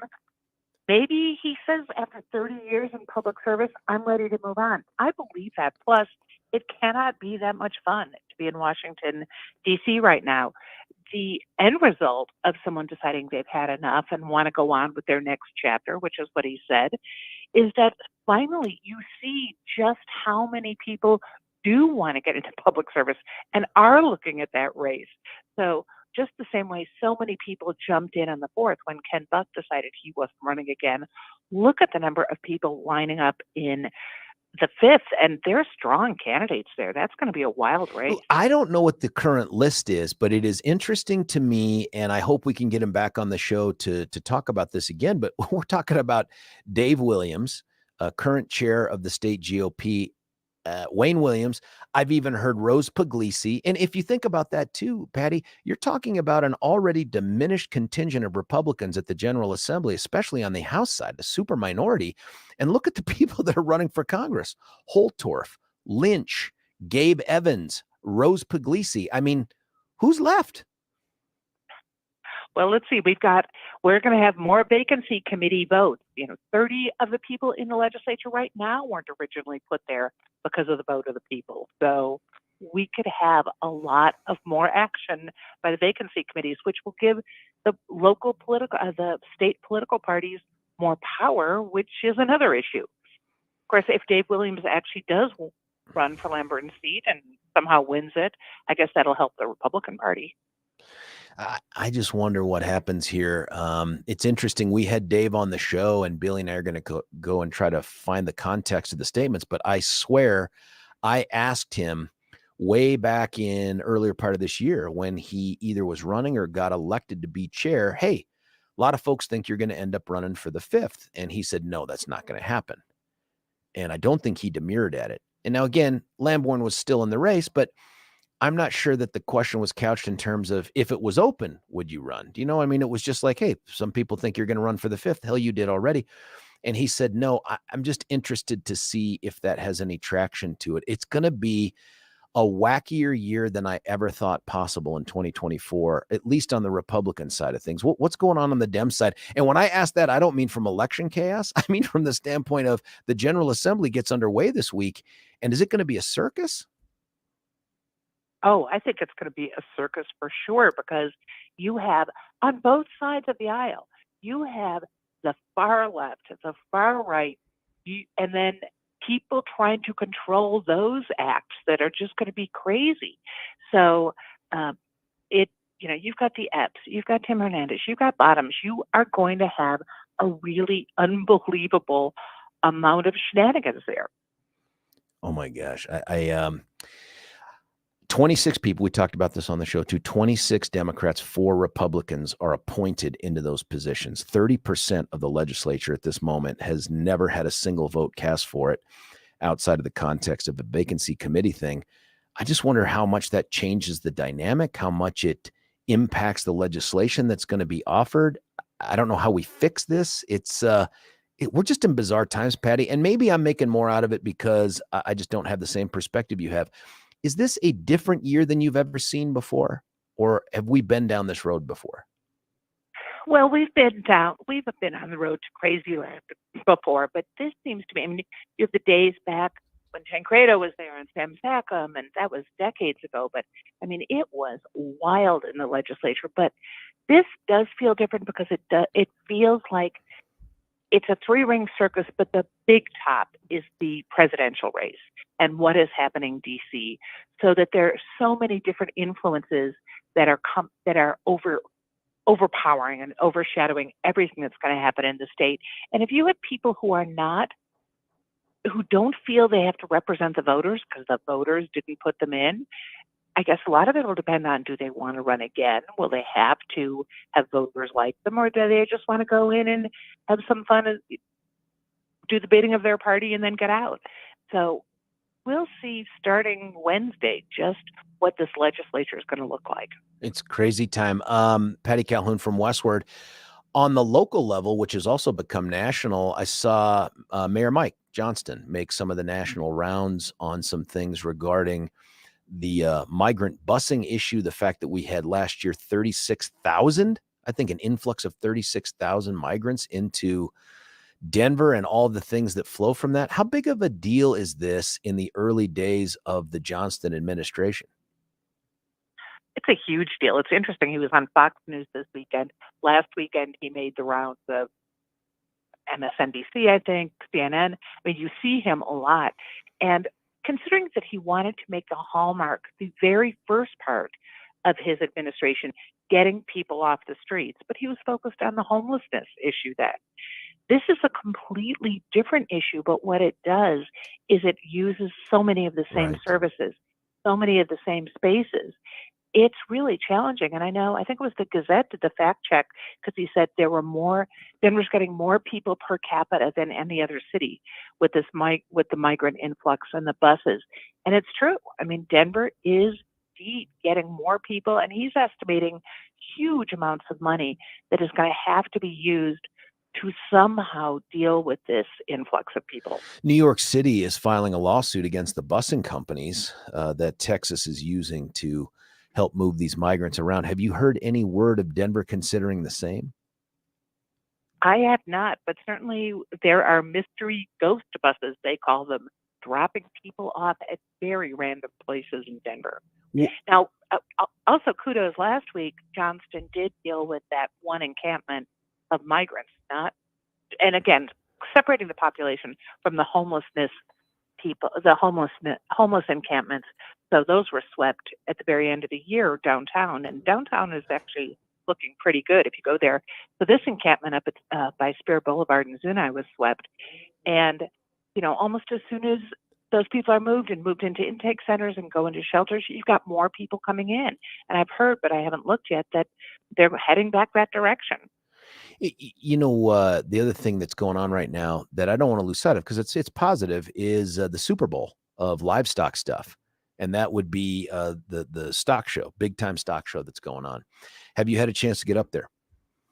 I have. I went to the opening for the Coors Art Party.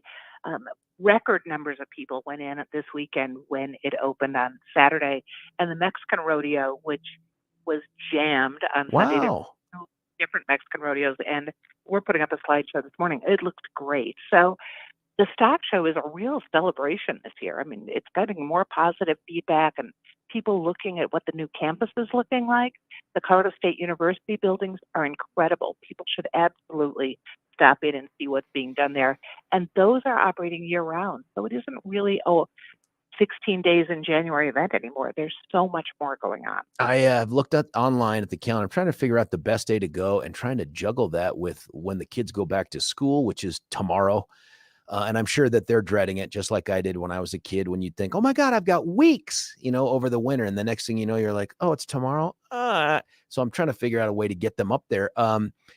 The smell. Well, one thing. Yeah, go ahead. Listeners, there's snow, but tomorrow it's free to go to the stock show. To get onto the grounds is free. So you're saying cut school. Is free. Yeah, cut school is exactly what I'm saying. There's snow for sure. I don't know what the rest of this week looks like, because I don't believe any of the weather people we have. They're all super nice, great people. They're some of the most popular people on TV locally, and yet they tell us lie after lie after lie, and we just seem to accept it because they're never right. But I was going to talk to you about the fact that the one, and it's teeny tiny because it's so muted. But the one thing about the stock show is sometimes there's a bit of smell in different parts because, of course, they're living animals that do living animal things. But it seems to me they get benefited by the fact that the worst smell is coming out of Mile High, because that team, what's the impact of the Broncos just completely melting down now at the end of the year? Well, yes, there is a lot of manure in Empower Field right now. when you think they didn't even make that winning season. I mean, Peyton was so like, maybe we'll be 9-8. Won't that be great? We can rebuild. And they didn't even get that because of that real stinker of a game yesterday. So at this point, they're probably calling you to recruit you to be a quarterback. Oh, you know what? Maybe. It is just not good. Maybe I'd be willing to give it a shot. In fact, that would be a heck of a thing to get people. Oh, they already get people in the stands. It's much like the Rockies. Like if they had you take the field day at Rockies Field, at Coors Field, where they just randomly draw a number and all of a sudden Patty Calhoun's playing shortstop or something. I think that would really change the game for the better. But what do I know? When you look at the coming week here, legislature's going to dominate this. What else is out there that folks are just not paying attention to that should be on their radar? Well, let's also remember it's MLK week. All the events are starting for that. Oh, too. yeah. Packed week. I mean, today is the big Aurora event that kicks off a week of activities. Tomorrow is the big humanitarian concert at the Colorado Symphony, and that's free. So it's a big week in Denver that is kind of going to obscure all the issues we have going on with the election, with the legislature. It's busy. Yeah, it's busy. The MLK thing is real. And back before I was on the radio, when I would be able to get to go to all of these great events as the DA, they're really something big. I mean, everybody from the community comes out. The parade is a huge deal. The weather, always a question mark, but it's always a huge deal. I wonder, and Patty, I'm not trying to make you out to be an MLK expert any more than I am. I'm not, but I just wonder all these years later if we, on a broader scale, not just with race, but on a broader scale, if we haven't lost sight of what a lot of his message was about for us as a people, as Americans, independent of race, and if we haven't found ourselves at a place that he wouldn't recognize. I just don't know. Well, and when you think about another concurrent event that's going on, the Elijah McClain case. So we have the police officer sentenced last Friday. We have the paramedic sentencing coming up in March. You have to think that the Martin Luther King message and what's gone on with policing since George Floyd just the discussions of it are as important as ever. So the parade is not today. It's a week from today, but there are events leading up to it. And I think it'll make people think about their government, think about their social roles, think about equality, think about what all those things mean. And ideally, we will always discuss it and keep it in mind. Randy Rodema, former Aurora police officer who was convicted of criminally negligent homicide in the death of Elijah McClain, in addition to third-degree assault, sentenced, you're right, last week after we were off the radio, to 14 months of work release concurrent with a sentence that was a condition of probation. What was your reaction to that sentence, Patty? I think that sentence, it was interesting. He blamed how everything got set in motion by the 911 call that was made when Elijah McClain was walking home that day. I think probably that sentence is fair. It's just so tough and so tragic. And we'll see what happens with the paramedics who injected the ketamine, which ultimately did wind up, as far as I can tell, is what ultimately stopped his heart. But it's just so tragic. And you just see so many places along the lines that day when someone could have stopped and said, wait, this is not going the right way. That's interesting. You're right in that had there been one different decision along that chain, this was not inevitable, right? Like this didn't have to go down this way. One different decision and there would have been a different outcome. I think if you're the paramedics, you have to view this sentence as a bit of foreshadowing. I just don't think those guys are going to get straight probation. I think they're going to be incarcerated too. It would be too hard to only have the police officer go to jail on this one. The work release thing is interesting. We'll talk about more of the details of that later, but I thought it was one of those sentences where I'm like, okay, I didn't quite see that coming. Like, I didn't think he was going to walk out of the courtroom with just probation. I didn't think he was going to go away for 3 years of prison. I thought it'd be something in between, but I hadn't expected the judge to use the misdemeanor as the vehicle for the largest part of his sentence, which is the 14 months of work release, which he'll never do 14 months, but nonetheless. Well, and it was interesting because the judge did give a very reasoned interview afterwards and talked a lot about what was going on it's just such a tragic case, and you hope everyone has learned lessons from it, from the people who make the calls to 911 to the people who respond, to parents, with other incidents that are out there, with parents and their kids, just keeping people, maybe tell them how to behave, both when they're out and when out encountering law enforcement and when they are law enforcement. But in this case, it could have stopped so many points in a 30-minute continuum. What struck me about listening to the sentencing, and I did, especially the folks that ended up coming up talking for O'Dame, I was tied up for some of it, was that it would be easier to understand and appreciate this case if it was this guy, the cop, was just a huge jerk who'd had a history of excessive force and he was a bad guy and all this other stuff. But it wasn't that way at all. I mean, the innocent person through this start to stop, no question about it, was Elijah McClain. But when you listen to the former Marines who served with this guy, I mean, this guy he's a disabled veteran, right? Like, went to war, kept guys alive, got injured for it. And it sounds like even in the performance of his duties, guy was good at what he did. But in that moment, for whatever reason, just completely misplayed the decisions that he had to make there that led to the death of this innocent young man. And so I found myself sitting there going, yeah, what price can there be now? What's that punishment you give to a guy who is, by all accounts, a decorated war veteran who did this horrible thing? But it's not murder. It's not murder. It's not manslaughter. It's negligence. It's a criminally accidental almost. Like, what do you do with that? Like, I thought to myself, man, Mark Warner, who's the judge, that dude earned his pay that day and for those trials. It's not obvious to me what the right outcome is. Right. And you can tell he really, really put thought into it, and he's not done. No. My gosh, the paramedics thing is coming up too. Patty Calhoun, we love having you on. Thanks for making time this morning, and can't wait to see you again. My pleasure. See you soon, George. Take care. Hey, that's Patty Calhoun. You can always check out all the great stuff she does at westward.com. And there's a bunch of it there, by the way, a ton of it there. I'd like to, when we come back, have a conversation about some of the stuff we talked about with Patty. I think her insights are invaluable. Do want to talk to you about the Boebert thing. If you haven't heard, and maybe there's some sound out there. I didn't ask Billy to get any, but maybe there's some sound out there. But some stuff happened over the weekend, and it's just questions we got to continue to ask as this thing develops. Always recognizing, of course, that nothing that happens today foretells the future.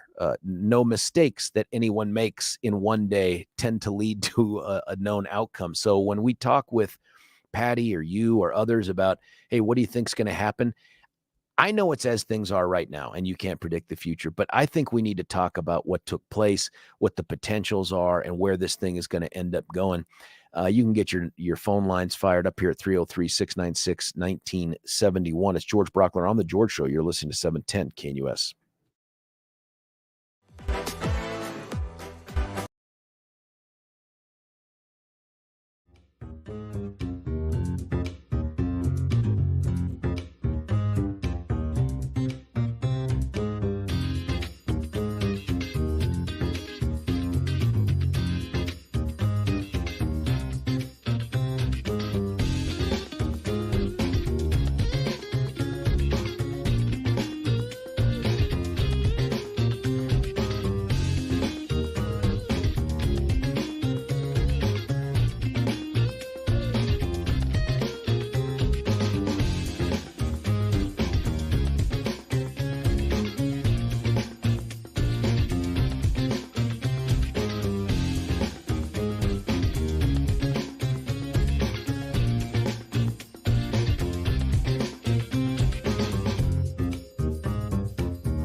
George Brauchler back with you here, 710 KNUS.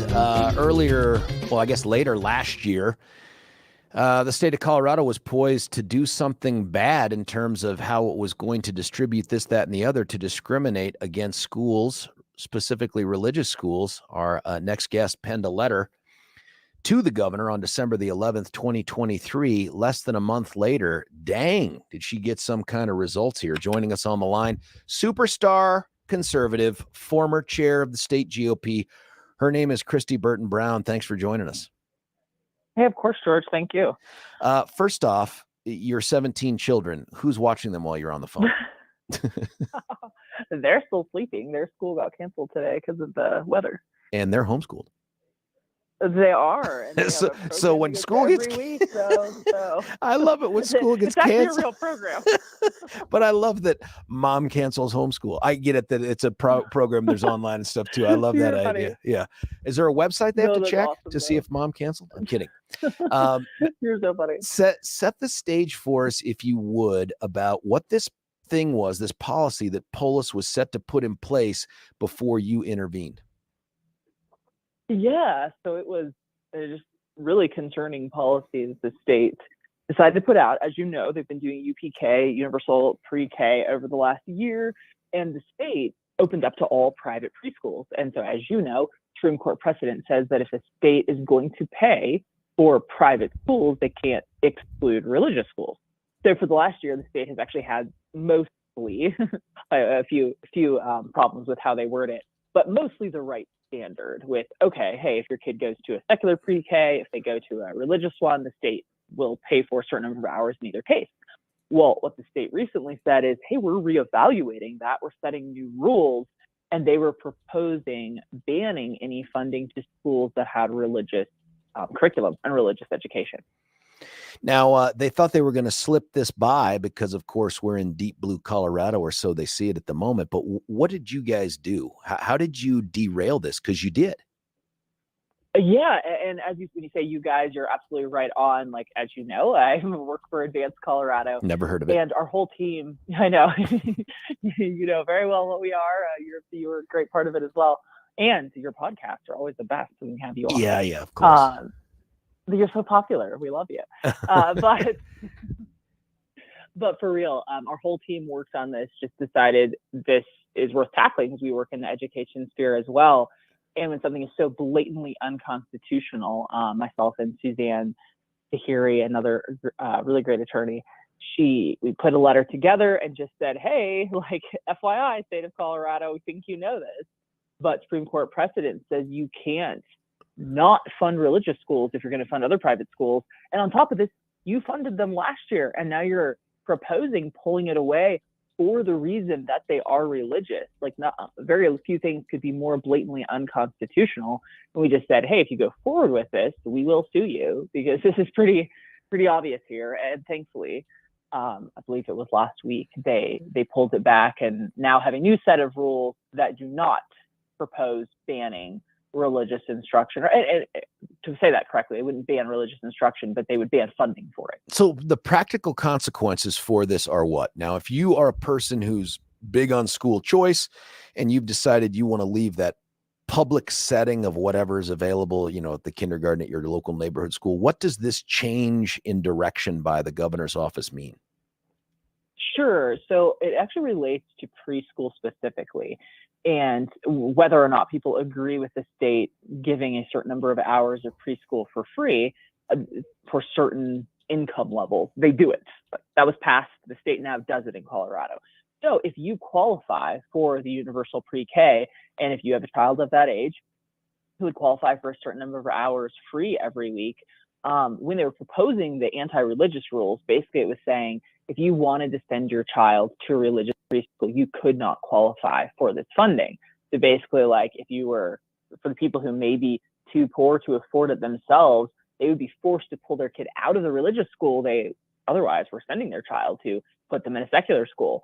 And now the state is putting the correct rules on it that say you as a parent can actually choose.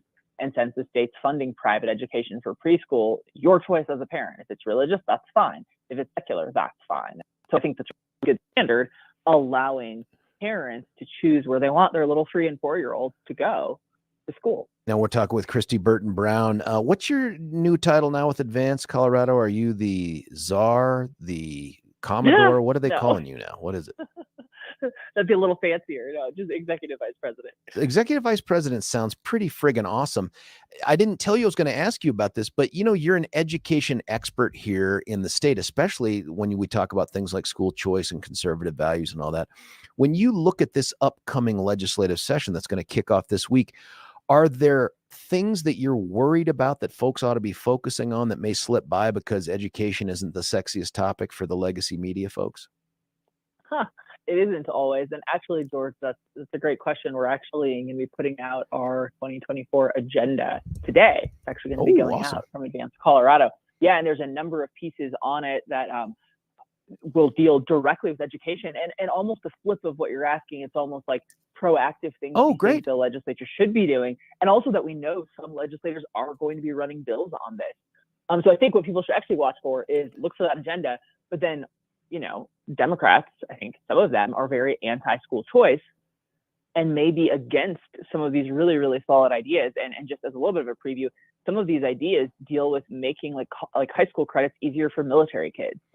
And they deal with really expanding school choice to kids with special needs.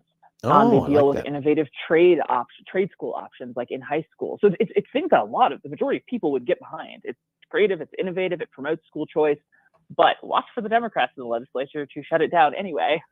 Yeah, I like all the things that you're talking about. It's just hard for me to envision what the opposition to those things are, especially when you're talking about special needs, you're talking about kids of veterans and all that. Like, what's the pushback on that? And I think it remains to be seen. There is the occasional school choice issue where you can get everyone on board. And I think especially when we do talk about trade school issues or when you'd hope the military kids. Special needs kids, unfortunately, a lot of times Democrats just aren't willing to go as far as they need to help them.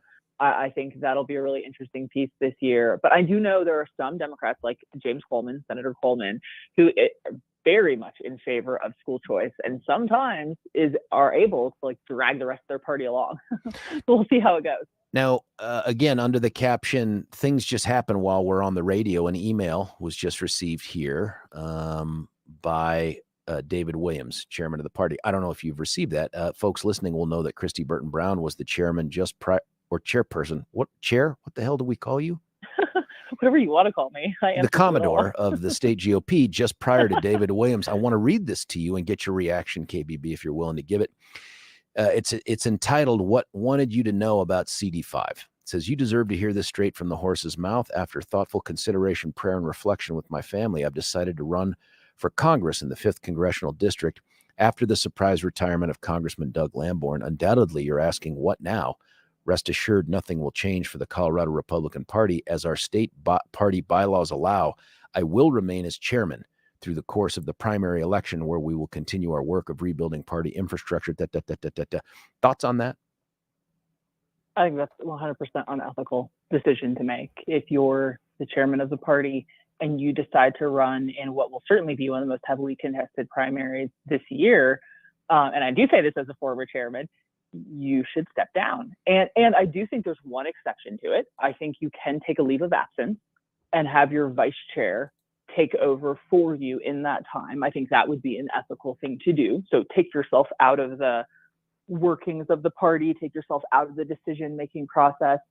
And the reason I think that's so necessary, I do know that under Dave Williams' leadership, the party did change the bylaws to allow themselves to endorse in primaries. I am aware of that change. But the chairman taking it upon themselves to say, hey, I'm just going to assume, to me, this says, I'm assuming the party's going to endorse me in the primary, so I'm going to continue as chairman. I think that's very, very unethical.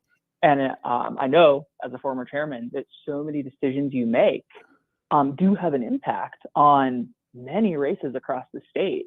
So you just shouldn't be running in a contested primary and have yourself as the final authority of those decisions.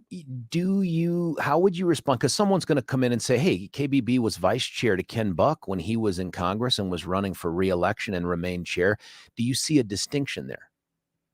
I do. He did not have a primary at that time. Well, that's so you certainly can run that's for it, election. right? You just can't be in a contested primary. That has to be right. Like if it's the general election, I feel maybe a little bit differently about it. Although it makes me wonder, is the job of state party chair so easy that you can also run a vigorous campaign for Congress? No, that honestly, George, is the other problem beyond the ethics of it, which I strongly believe that one of the highest duties of chairman is to be an ethical representative of the party across the state. Someone people can have trust and faith in that you're going to do your job without bias.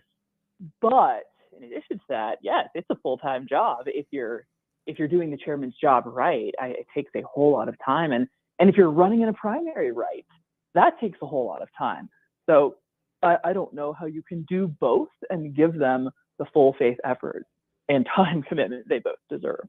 You know, I think too there was some issue with your former vice chair, friend of the show and friend Priscilla Ron, when she was going to run for commissioner. I think there was some pushback on, hey, you can't stay as vice chair if you're going to run for a primary partisan office like commissioner, and that was just commissioner. Sounds like things have changed a bit. Look, I want to get Dave on the phone because he's good about answering questions and he doesn't run away from them. But this one's tough, right? Like folks are stroking checks to the state party to advance the cause of Republicans. And now some of that money is going to go to pay for a guy to be state party chair and to pay his salary while he runs in a partisan Republican race against other Republicans. That's really a tough optic. Sure. And George, I don't know if he takes a salary or not at this point. I don't know he's charged consulting fees to the party. I do know that. Oh, no, I didn't know but yes, hopefully it's another way of taking a salary, but hopefully he can answer to that. I just think regardless of any bylaw change that may or may not have occurred since I was chairman, you're right that you do have to look at the optics of it. And you have to say, what are my responsibilities as chairman? And are my responsibilities higher to myself and to what I want to do and my political ambitions? Or are my responsibilities to the party across the state that people can look at me and say, I'm an unbiased, neutral arbiter? And if the party is now allowed to get to endorse in primaries, which, like I said, I know that's the change they've made, that's the party making the choice, not the chairman alone. So that is another problematic thing. What's the logic, if you know, Christy, on why they would allow a state party chairperson to run for any partisan office that had a contested primary? Why is that rule in there? So I did, and I talked to a lot of people, of course, I have a lot of friends on the current Central Committee about bylaw changes, and I'm actually not aware of a bylaw change that specifically allows an officer to run for a contested partisan office. The only, and I could be wrong, I haven't read every bylaw change, but the only change I'm aware of is that the party itself, I think it would be that either the Central or Executive Committee can now endorse a particular Republican in the primary. So that's the only change I'm aware of. Can you imagine the party coming out to endorse the state party chair for any office? And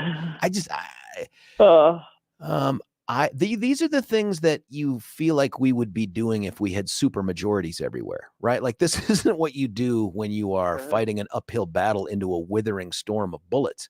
And that's what it feels like we're doing. Sure, I agree. And George, I just think a lot of times, you know this, in politics, you have to make your choices and make your decisions, and you can't do two things at once if you're going to do them well. And I think you have to be responsible to fulfill the obligations of the job you committed to. And hey, if your commitments change, and if Dave sees this as an incredible opportunity to go run for Congress, he has every right to do that. Yeah, of course. I think his obligation, and of course you think that too, but I think he also has an obligation to leave the state party in a good, healthy place. And that should mean having a neutral, unbiased chairman who's not out there trying to seek political office for himself. I mean, and I think I can't imagine anyone wishing that their state party chairman were actually using their time to campaign for themselves in a very contested primary. I don't care what the bylaws say. Hugely unethical, in my opinion. Okay, tougher one because she's a friend and because you helped her get in there. But the decision by Congresswoman Boebert to make that CD3 to CD4 switch. Any thoughts? Sure, and she is a friend. You're right about that. And I'm actually friends with pretty much everyone who's running in CD4 right now, as I'm sure you are. Yep. So I think, I think it's always hard in a district when you haven't lived there and you don't live there. And as chairman, I went to every single county, every single corner of the state. And people may think there's a lot of similarities between rural CD3 and rural CD4. But the people who live in the rural areas of both of those states are going to tell you how different they are.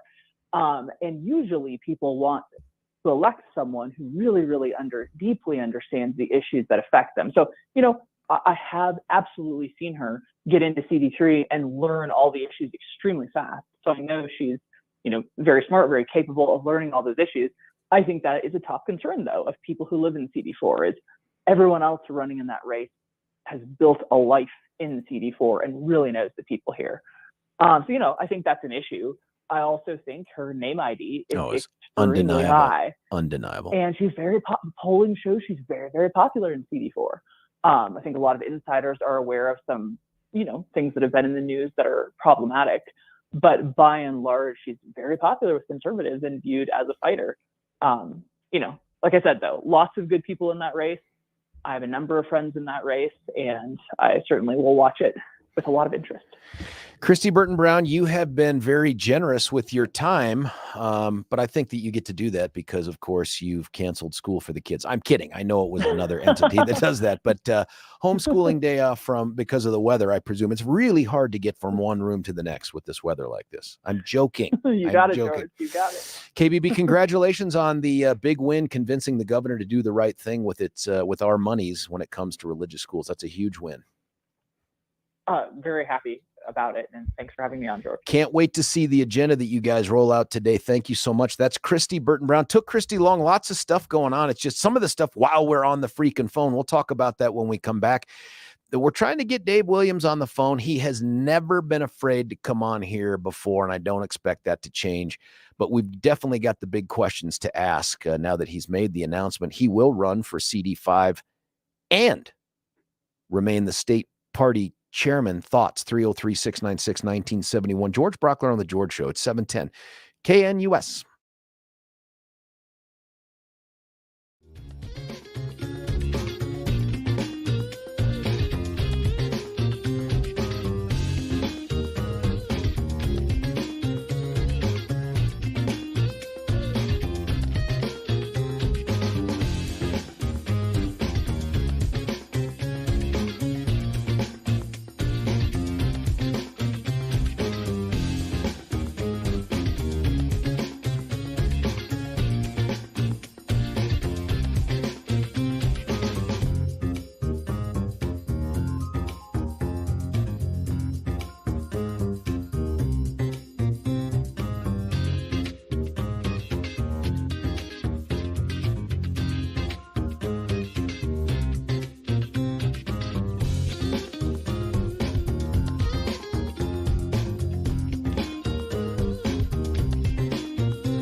George Brauchler back with you here after a brief struggle with a cord that attaches to this. Listen, I love that phone call with KBB because it got us on so many topics I want to talk about. The breaking news, of course, David Williams, the state party chair, and a friend of the show, a guy who's been on a bunch. I expect to have him on a bunch more after this, announcing he will run for Doug Lamborn's soon-to-be vacated seat while maintaining his chairmanship of the state GOP. What do you think about that? What do you think about our party today? 303-696-1971, George Brauchler, 710, KNUS.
Cuckoo Cachoo. It's George Brauchler with you here halfway through the Monday show. Something about, I don't know, end of December, January, every single day something happens. You know, we had Patty Calhoun on at 7 to talk about how the last two Colorado Inside Out shows ended up being, knocked onto their heads the following day by breaking news, whether it was about Lauren Boebert's decision to move from the 3rd to the 4th, or some of the decisions about Trump appealing and the Supreme Court taking it. And here we are on the radio in the last hour speaking with Christy Burton Brown, KBB, former chair of the state GOP, when the current chair of the state GOP, a guy named David Williams, we've had him on the show a bunch and we'll have him on a bunch after this, announces by email, and I think Facebook and all that other stuff, that he is going to, you know what? I'll just let the man say it himself through his written word here that I will read to you. I don't want to sugarcoat this. I don't want to put my spin on it, but I do want to get your reaction to it. 303-696-1971. KBB says unethical. What do you think? The email is titled, "Wanted You to Know About CD5." And it comes from the official email of the Colorado GOP. That's a bit of an issue too. If you're somebody who is seeking to run in CD5, you have to be like, WTF, like what is going on here, that the state party is using the state party email to advance the cause of a candidacy of a Republican over another. So here's what it says. "You deserve to hear this straight from the horse's mouth. After thoughtful consideration, prayer, and reflection with my family, I've decided to run for Congress in the 5th Congressional District after the surprise retirement of Congressman Doug Lamborn. Undoubtedly, you're asking, quote, what now, end quote. Rest assured, nothing will change for the Colorado Republican Party. As our state party bylaws allow, I will remain as chairman through the course of the primary election, where we will continue our work of rebuilding party infrastructure, preparing for caucus and assemblies, continuing our important lawsuit battles to keep President Trump on the ballot and overturn the open primary, and exposing out-of-touch Democrats for being radical and corrupt. 2024 is going to be a turning point for our party and state, and I look forward to continue serving you as we defeat extreme Democrats and elect Republicans across Colorado. For freedom, Dave Williams, Chairman, Colorado Republicans. P.S.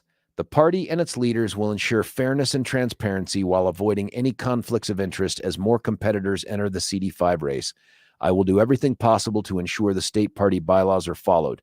You can read the press release our campaign sent out this morning. Thank you, and please let me know if you have any questions." Attached to that state party email that went out to la-di-da-di everybody is the actual press release from Dave Williams for U.S. Congress, entitled "Proven Conservative Fighter, Colorado Republican Chairman Dave Williams announces campaign for Colorado's 5th Congressional District." And I won't read that thing to you, but it's 1, 2, 3, 4, 5 meaty paragraphs that are in there. What do you think? I tend to agree with KBB that it strikes me as an ethical issue because it's so unfair. I mean, it's unfair. It doesn't matter if the bylaws permit it. And if they do, we should change the freaking bylaws. I mean, what I'm interested in hearing from someone is, tell me, fill in the blank. It's okay for someone to be state party chair and run for Congress in a contested primary, because this isn't about Dave Williams. This is about this decision in the process. Tell me why it's okay. And if it's not okay, what should be done? Why not resign as state party chair? If your heart and your family and your prayers have resulted in you deciding you can do the most amount of good for America and your state in Congress, and God bless you for it. I mean, that is a painful decision to make, because once you do it, man, it's all consuming. So make that decision. But how in the world can you remain as the state party chair? I mean, listen to the description of what he's doing as the state party does. We will continue our work of, 1, rebuilding party infrastructure. That ain't easy. Preparing for caucus and assemblies, so critically important. 3, continuing our important lawsuit battles to keep President Trump on the ballot. 4, overturn the open primary. 5, exposing out-of-touch Democrats for being radical and corrupt. Are you telling me that that job is so undemanding that you can throw yourself into a hotly contested congressional race. I think Wayne Williams is already in it. Dude's no slouch. He was the Republican candidate. Well, even though it was nonpartisan, he was in essence the Republican candidate for mayor. He's the former Secretary of State for the state of Colorado. He's a former commissioner for El Paso County. That's right there. There's word that Rose Puglisi will jump in. Rose, friend of the show. We love Rose. Rose is the assistant minority leader for the House. No slouch. There's other folks considering it. Jeff Crank, also a friend. I mean, this is going to be a hotly contested primary. I mean, the two things that concern me are, one, how can you do each job well? And I want you to think about, if just gut reaction here. Do you think more time and effort will be spent on winning a race that serves him personally? And that's not a knock. It serves anybody personally. Or continuing to do a job where you're not serving yourself alone, you're serving the broader party's needs. That's obvious, isn't it?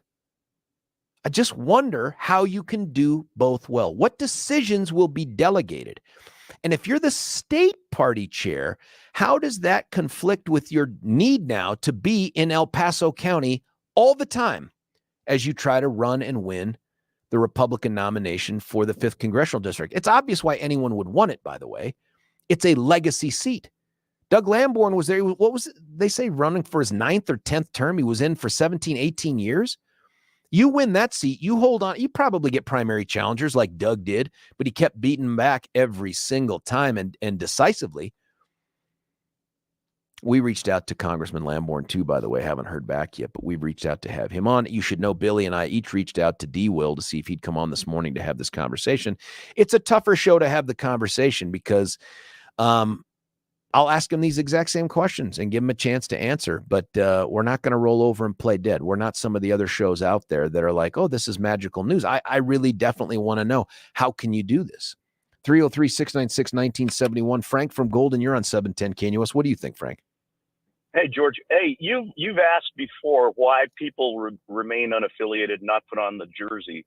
And this nonsense that Dave Williams is pulling is a primary, and no pun intended there, reason why you would remain unaffiliated, because this is ridiculous. You can't, I don't see how you cannot be conflicted on this. And you're 100% right. Falls into that category of things. Because you can do it doesn't mean you should do it. And it shows a lack of judgment on the part of Dave Williams to try to pull this. And it shows even more lack of judgment to be sending out announcements on Republican Party letterhead that this is what you're doing. I mean, I just don't, did he think about this? Did he actually put any thought into it? Because I hope that he would answer, no, I didn't. And I probably shouldn't have done that, and pull this back. If he has any level of maturity, that's what he should do. But I doubt he has that level of maturity. Somebody sent me a link to a Next piece that Kyle Clark did. It could have been Friday, could have been, I don't know. But the gist of it was, and I think the line that stuck out in my mind was when he said, the Colorado Republican Party exists to serve the purposes of one man, and that's not Donald Trump. And he was talking about D. Will. He was talking about David Williams. And I thought at the time, like, oh, there's, yeah, I understand that's provocative. Holy crap. I mean, the dude looks like Karnak. That is pretty, that's pretty, I think that's a cute line, and it's actually now more and more accurate. I don't know how you can, this whole thing seems just absurd to me, absolutely absurd. And I just don't know. It's kind of sickening, because there's this, obvious internal mess with the Republican Party.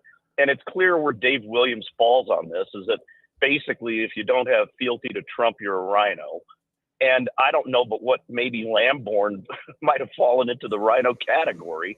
But, it's a little bit sickening. It lack of maturity. There's kind of a smarminess to it as well. And I think that bleeds through. It just does. It I don't feels know. to me like you know the guy. I don't. I never. Well, he just comes off that way. And I don't know Dave like we've sat around and sipped tea together or something like that, but I've known Dave for years through the party and all this stuff. And I don't want to be heard saying Dave shouldn't run for Congress or couldn't be a great congressman for El Paso County. I'm not saying any of that. What I'm saying is what we're talking about here is do you believe a guy can be impartial and fair in how the state party apparatus is used while he's engaged in a vigorous inter-party conflict called a primary for a congressional seat? Somebody just texted in here and said, dude's already shown a conflict of interest. My God, he just used the state party email to announce he's running. And I'm like, that was another great point. Fantastic point. Yep. If you're Wayne Williams, aren't you like, well, pretty please send out my announcement too and let me have some editorial time?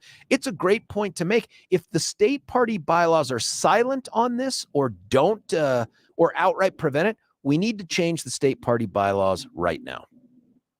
Correct. Absolutely. And how were they changed? It sounded like Christy Burton Brown was indicating that she thought the bylaws didn't always allow for this.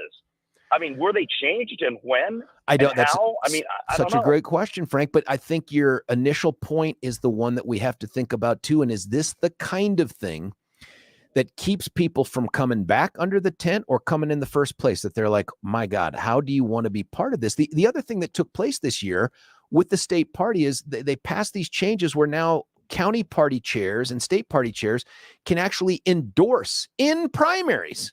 And we're seeing them try to endorse President Trump before the primary. I mean, these are all things where you're like, well, what's the point of the party anymore? Is it to just pick a favorite? I mean, why have a primary? Why not just let the state central committee make the decision?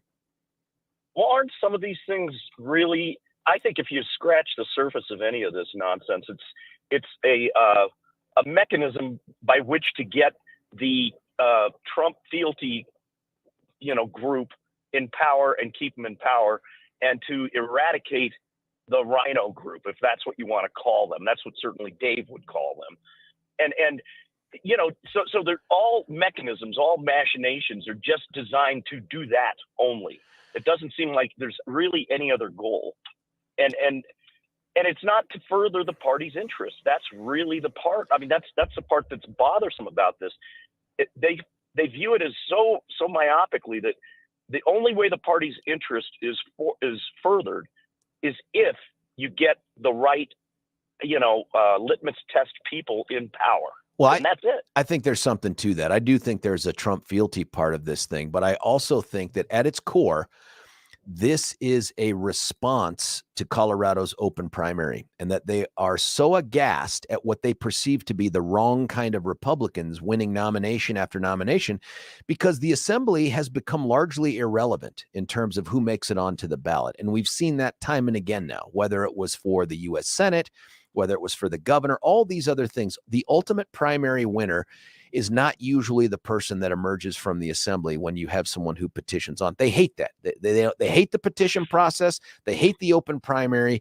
They want a handful. They want 4,000 Republicans in the state of Colorado to decide who the Republican standard bearer is. And this is the way to do it, right? Yeah. You arm the assembly goers and the party apparatus to use whatever influence they have to tip the scales. And now you have the guy who's at the very tip top of that Republican pyramid saying, I'm now going to jump into a primary. If it was uncontested, who would care, right? Like if he was running against Diana DeGette, have at it, But in the fifth, there's going to be a lot of credible, legitimate Republican, running. And it's like, that just doesn't seem fair, Frank. I don't know. And I forgot, are you registered one way or the other? No, I'm not. And this is part of why. It just seems to me like there's, the kids are running the show, and I don't feel like being a part of that. To me, it just seems pointless. I don't want to engage in this sort of nonsense. There's a bullying factor and a childish factor to this that really sticks in my craw. And all I can think of is, look, do the other potential candidates in that congressional district, did any of them want to have an official moniker of "Let's Go Brandon"?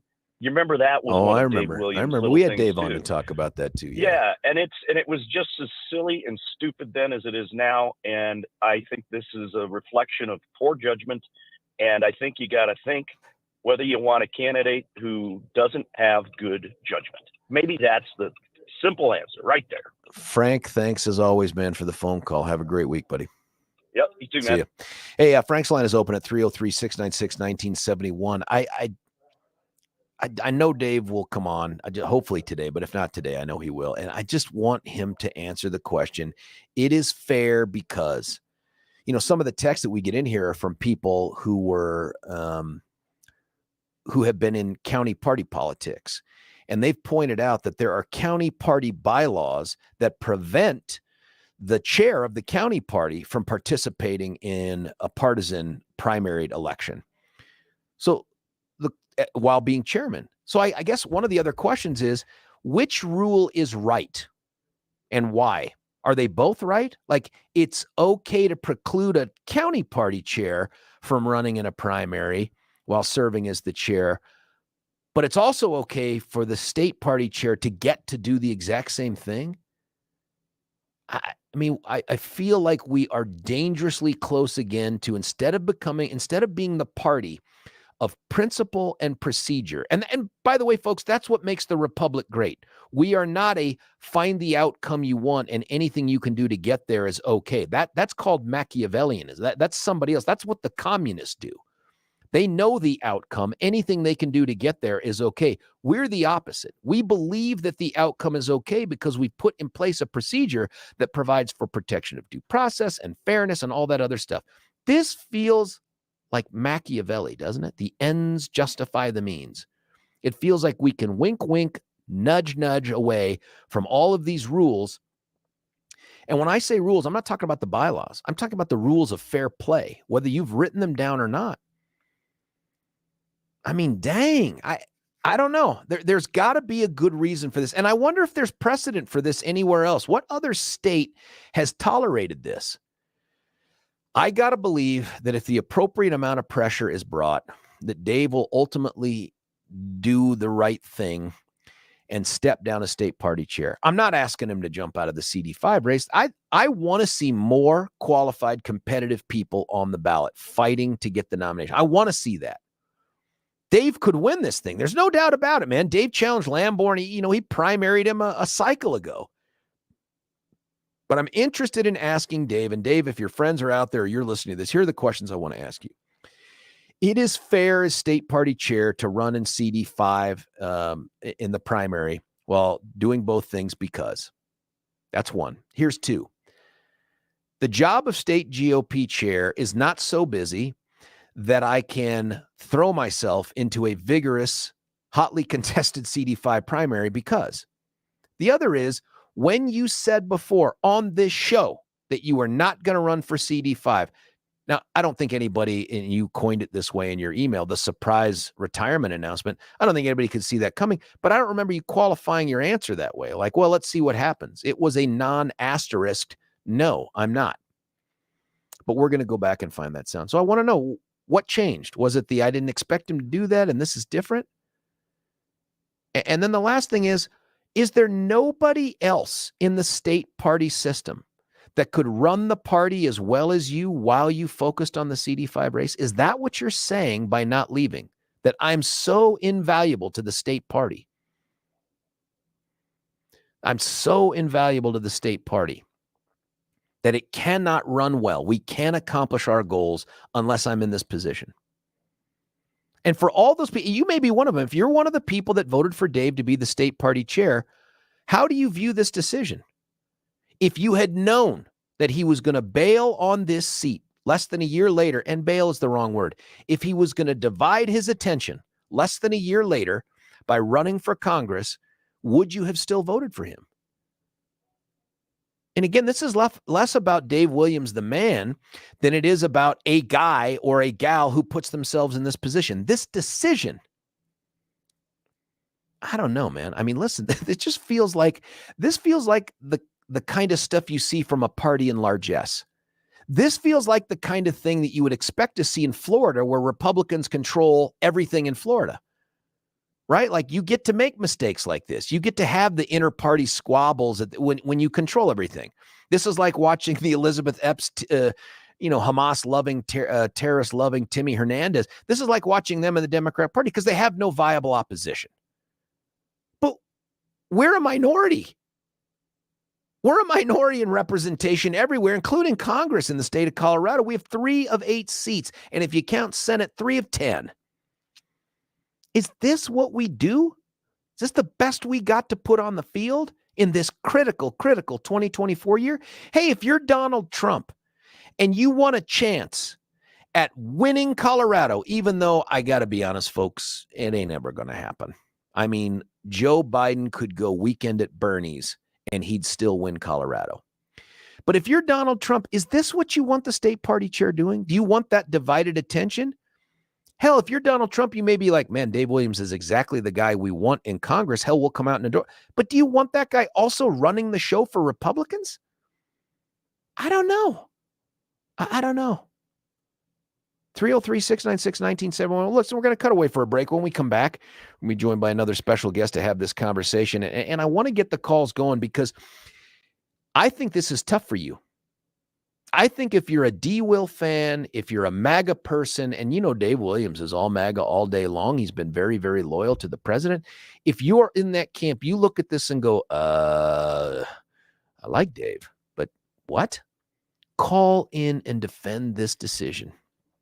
303-696-1971. Listen, let me tell you about Gay Ribble and the Empower Home team. I'm starting to see more and more things pop up on my little email. There was a break there for sure over the holidays where I wasn't get those emails about houses for sale in Douglas County because that's what I follow, because that's where I live. Starting to see more and more pop back up on the market in anticipation, I think, of like a gold rush to try to grab up houses when interest rates start to, come down. And they will. We've been told 6 changes coming up over the next year if you believe the Fed. And I don't know if you should do that or not. The person to call, the team to call to try to get out in front of all this stuff before everybody else drives the prices of those houses up. It's Gay Ribble and the Empower Home team of Keller Williams. Go get smarter by going to sellwithcertaintycolorado.com. That's their website, sellwithcertaintycolorado.com. Go there. Find out all the free information that nobody else gives you because they're trying to make you a better, smarter consumer and client. Then pick up the phone and dial 833-301-SOLD. Just that number, 833-301-SOLD. When you talk to these folks and you sign up with them, talk about stress relief. Talk about feeling like you've just gotten Peyton Manning of real estate on your team. Give them a call. That's Gay Ribble with the Empower Home team at sellwithcertaintycolorado.com. When we come back, our special guest, Dick Wadhams, George Brauchler, 710 KNUS.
George Brauchler back with you here, 710 KNUS, going right to the VIP phone line.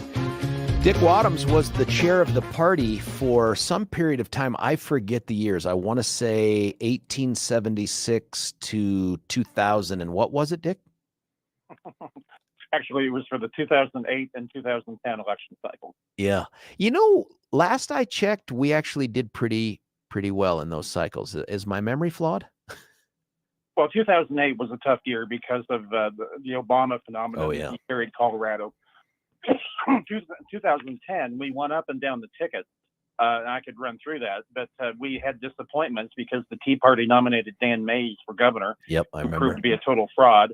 And Ken Buck, who went on to become a great congressman, but he made some serious mistakes. Got nipped against Michael Bennett and was able and lost that race. But George, up and down the ticket, we won huge victories in 2010. Yes. Well, AG, treasurer, all the races we used to take for granted, like we're always going to win those, and now we won the Colorado House of Representatives for the first time in 8 years. We unseated 2 Democratic statewide elected officials for the first time since 1974. Unseated 2 members of Congress, Democratic members of Congress in the same year, first time since 1964. These were big wins, and it would have been a total sweep had, frankly, the Tea Party not nominated Dan Mays. He pulled everything down. Well, and that created that bizarre Tom Tancredo trifecta thing where, at the beginning of that race, you remember McGinnis was like up 17 points or something in polling, and somehow we figured out a way to put John Hickenlooper in the Gold Dome. I don't know how that happened. And Hickenlooper only got 50% against Dan Mays and Tancredo. And Tancredo was not the problem that year. It was Dan Mays. I mean, he was just right, of course. And he was the Tea Party darling. And of course, when he cratered, all of a sudden they'd never heard of him. They never met him before. They ran for the tall grass after he cratered. Well, anyway. It turns out the people where he claimed to have been an undercover drug police officer remembered him, and they don't remember him doing that. And that became part of that problem. It was a total embarrassment. George, it really was. Yeah. Now, this news that has broken, and folks should know in candor, you and D. Will don't hug it out. I mean, you guys aren't buds, but you were a party chair. He is the party chair. And then there's this breaking news, this announcement today sent out on state GOP email distribution list that Dave's going to run for the 5th congressional and remain the state party chair. Thoughts? Well, there is a precedent for a state chairman running for office while they're state chairman, but in this case, Bob Beaupre, who was the chairman in 2002, he resigned as state chairman in order to run for the newly created 7th congressional district. The difference between Beaupre and Williams is that Bob actually had ethics, he had integrity, and this guy who has this job now has neither of those. This is an abuse of power, but it's something we've come to expect from him. He has done nothing for the last year since he got elected state chairman, George, but try to punish Republicans that he doesn't think are strong enough, but MAGA people. He is trying to eliminate the party primary. He's going to court to try to eliminate 1.7 million unaffiliated voters who actually determine elections in Colorado, telling them they are not invited to participate in the Republican Party. I mean, this guy has been an unmitigated disaster before this morning, and now we see. And as you pointed out, he's already abusing the office by putting out his congressional announcement on state party stationery and on state party email list. I mean, he's already abusing it. But he's still going to pay himself as state chairman while running for the 5th congressional district. Well, KBB was on last hour, and she's like, I'm not sure if he's taken a paycheck. I know he charges some consulting fees. He's paying himself the last 3 months, yes. He has or has not? He has, yeah. Oh, really? Yeah, I didn't know that either. Maybe it's changed since you were the state party chair, but is it such a part-time gig that you can fill whatever free time you have with a vigorous primary and a congressional race? No. If you're going to be paid as a full-time chairman, which he claims he is, you cannot run for Congress at the same time. I mean, you can't. George, this will be an interesting test for the Colorado Republican State Central Committee. Are they going to tolerate this kind of crap, or are they going to finally rise up and have some integrity themselves and say, no, Dave, you're not going to do this? You either resign as state chairman, or we are going to remove you as state chairman. If they tolerate this, it just suggests a rot in the Colorado Republican Party that goes deeper than even I imagined, because this should not be tolerated. I imagine it's been a while since you've done a deep dive on the bylaws, but if you can recall from back in your days at the head of that operation, are the bylaws silent on this, and that's how he claims they permit it, or did they say no, it's okay? And if so, what's the logic behind that? Because my understanding is county party chairs can't run in primaries. So why would the state party chair be able to run in a primary? As Christy Burton Brown said to you earlier, George, apparently there was a bylaws change that now gives the state central committee and party officers the ability to engage in party primaries. I think that was dead wrong. I mean, there has been a long-standing tradition going back 100 years that the state Republican Party stays out of primaries, and every state chair up until now has observed that, dutifully observed it. And he is the first guy to cross the line. He already had. I mean, he's been attacking Republicans, state legislators he disagrees with. He attacked the Independence Institute the other day. He John did? Keller wrote a great column yesterday about how the party is nothing but wanting to lose at this point. So, yeah, the rules have changed. But, John, there are some simple ethics and levels of integrity here, and he has none. And this is, I will tell you, so we know that he has none. Is the Colorado Republican State Central Committee, is it going to have the integrity and the fortitude to stand up to this guy? We'll see if they do. We'll see if they do. It's interesting because I think he knows the right answer here. But no, he doesn't. But go ahead. I think he does. I just think it's so easy to be in this position. And I told Frank, the caller that we had the last hour, I think a lot of this boils down to the fact that over the last however many cycles since we've had the open primary, that there's that contingent of the Republican Party that is so pissed off at the idea that people outside the assembly, outside the grassroots, are deciding on different candidates to make it to the general election ballot, that they're willing to do almost anything to change that outcome. Not fix the process, and I agree the lawsuit is an attempt to do that, but to just change the outcome, and anything they need to do to make sure the right Republicans make it onto the ballot is okay. Yeah, and let's think about that for a moment, George, because I know many party activists feel that way. But are they suggesting that Ron Hanks would have been a better candidate than for the U.S. Senate last year? They do. They do suggest that. You've heard it. That Tina Peters, who's criminally indicted and goes to trial next month and could end up in jail, would have been a better candidate than Pam Anderson in 2022. I mean, it is mind-numbing. And the party primary, allowing unaffiliated to vote in the primary, that has not resulted. That has not been our problem in the Republican Party. Donald Trump has made Republicans almost unelectable in Colorado because he only has a 35% approval rating in Colorado. He lost Colorado by 14 points. And as long as our party is defined by Donald Trump and stolen election conspiracy theories, we will not win another election. And that's the crowd that Dave Williams comes out of. I'm worried, man. I'm worried because this feels to me like the kind of stuff that a party engages in when it runs the board, right? Like you can afford to do crazy stuff like this, but we're on the verge of becoming irrelevant in parts of the state in a way that we haven't been for so long. And people can blame it on the open primary. They can blame it all day long, but we're not doing anything to help us. No, George, we're filing lawsuits to try to keep unaffiliated voters from participating. I mean, the 1.7 million, they represent 48% of the electorate. And we're basically telling them, we don't want you to be involved in the Republican Party. We don't want your votes in the Republican Party because we don't trust you. And how will we ever win another election when the biggest reservoir of voters in Colorado is treated like that by our state party leadership? I fail to see the logic of this. I've never accessed the general election ballot outside of going to the assembly, but that comes with a recognition that 99% of everybody that's going to vote for me in the primary does not participate in the assembly nominating process. It's just interesting to me that we're putting ourselves in a position to make their opinions either less relevant or we're trying to steer them a different way using that small group. I love the grassroots. I'm a grassroots guy, but I don't understand the desire to want to fold up the tent and make it smaller. I know, George, I don't either.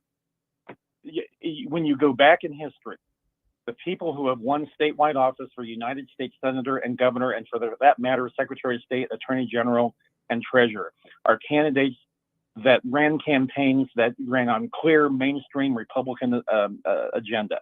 They reached out to unaffiliated. It's always been hard to win in Colorado. And you look at the Senator Armstrong, Senator Brown, Senator Allard, Senator Gardner, Senator Campbell, Governor Owen, the only Republican governor in 52 years. The common thread with every one of them is that they ran campaigns that attracted voters, not repelled them. And yet, look at the clowns that we have nominated. Look at the clowns that we have run for these offices, like Ron Hanks and Tina Peters. I mean, that's the Dave Williams crowd right there. And we think that they can win a general election? Give me a break. What's the fix? What's the fix for us moving forward? There's going to be a ton of people that text in, Dick, as you know, they're going to be like, Dick's a rhino and Dick's a this and Dick's a that. What's the answer? You bet. What? What's the answer to how do we fix the party? This party is not fixable right now, George, because right now, and it really is, this today really underscores how corrupt, how rotten the party is right now. With a state chairman who just thinks that he can draw a salary while running full time for 5th Congressional District, who can abuse party resources, who can just thumb his nose at every Republican activist and every by doing this. This party is rotten. It is to its core right now. The only thing that would restore some confidence in for me is that the state central committee meeting, which I am not a part of, actually rose up and said, "No, Dave Williams, you are not going to prosecute our process. You are not going to unethically abuse the party right now." But we'll see if that happens. I doubt if it does. Is it fair for the others who ultimately seek the nomination on the Republican side in the 5th to demand equal access to the state email distribution system? I mean, he's already used it to advance his campaign. It wasn't just, hey, folks, please click on even this would be questionable, but hey, folks, click on this link to hear an announcement or something. But it was a detailed dissertation in defense of here's why I'm doing this. And oh, by the way, I'm attaching my campaign, announcement. Like what? Yeah, George, it's dumbfounding. And I would hope that other potential candidates in the 5th district will also rise up about this. I don't know who's all running right now. There's some really good candidates who still could get in this race, but this is wrong. This is wrong, and we'll find out just how corrupt and rotten the Colorado Republican Party is by how this state central committee and other Republican leaders react to this. Silence is going to ensure that the rotten corruption continues. Well, I wonder if we'll see something happen. I wonder if the county party chairs who do not owe their fealty to Dave, if they will stand up and say, hey, listen, man, what's good for us is good for you too. There's a reason we don't let county party chairs play around in contested primaries. That ought to apply at the larger level. But here's the tough part. Dave's stepping down now. If he did it immediately, I don't know how he explains it, but the longer he hangs on to both of these positions, the harder it becomes to change.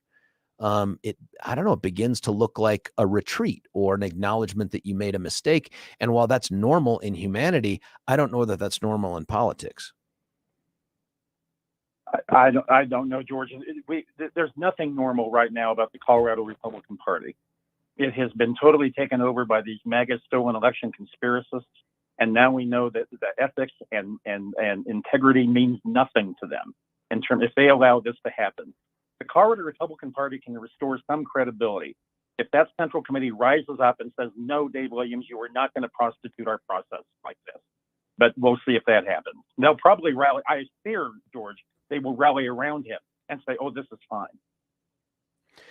Well, Dick Wadhams, I hope that you're right in that calmer heads here prevail and more ethical heads, and talk to Dave about, listen, man, go kick ass in CD5, go become a congressman and represent that district as best you can. Go out there and win. But please, pretty please, turn over the reins to a party that is trying to keep from slipping down the drain here in 2024. Allow them to have this fight with someone who can dedicate 100% of their attention to it. I just don't know if that's going to happen. I don't think it will, but we'll see. Dick Wadhams, thank you, my man. Thanks for calling in. I appreciate it. Thank you, George. Hey, that was Dick Wadhams. Love to get your reaction to it. 303-696-1971. That's right. It is 1971. Yeah, for just a moment, my mind was somewhere else. Some texts that have come in here. This is why I'm an independent, not a Republican. I question what the GOP is doing and doing with the money. Eric Manning, George, can you get Randy Corporate? Again, all capital words. I do not get it. George, can you get Randy Corcoran, the Republican committee man, on your show to talk about this topic? I don't know. I'm not sure why that's relevant. Yeah, he's the national guy. I'm not sure why that's. It would be like if Ronna McDaniel were going to run for president while Trump was on the ballot. What would you think? Would you say, holy crap, you can't be the national party chair and run for president against Trump? That would be unfair. Would you say that? Because if you would, enter Dave Williams. How do you justify that? Here's another text. Dick Wadhams is a liar. Well, call in and tell us, or text in. What did he lie about? I don't discern what it is, but if he said something that's untrue, let's talk about it. I just don't know what that is.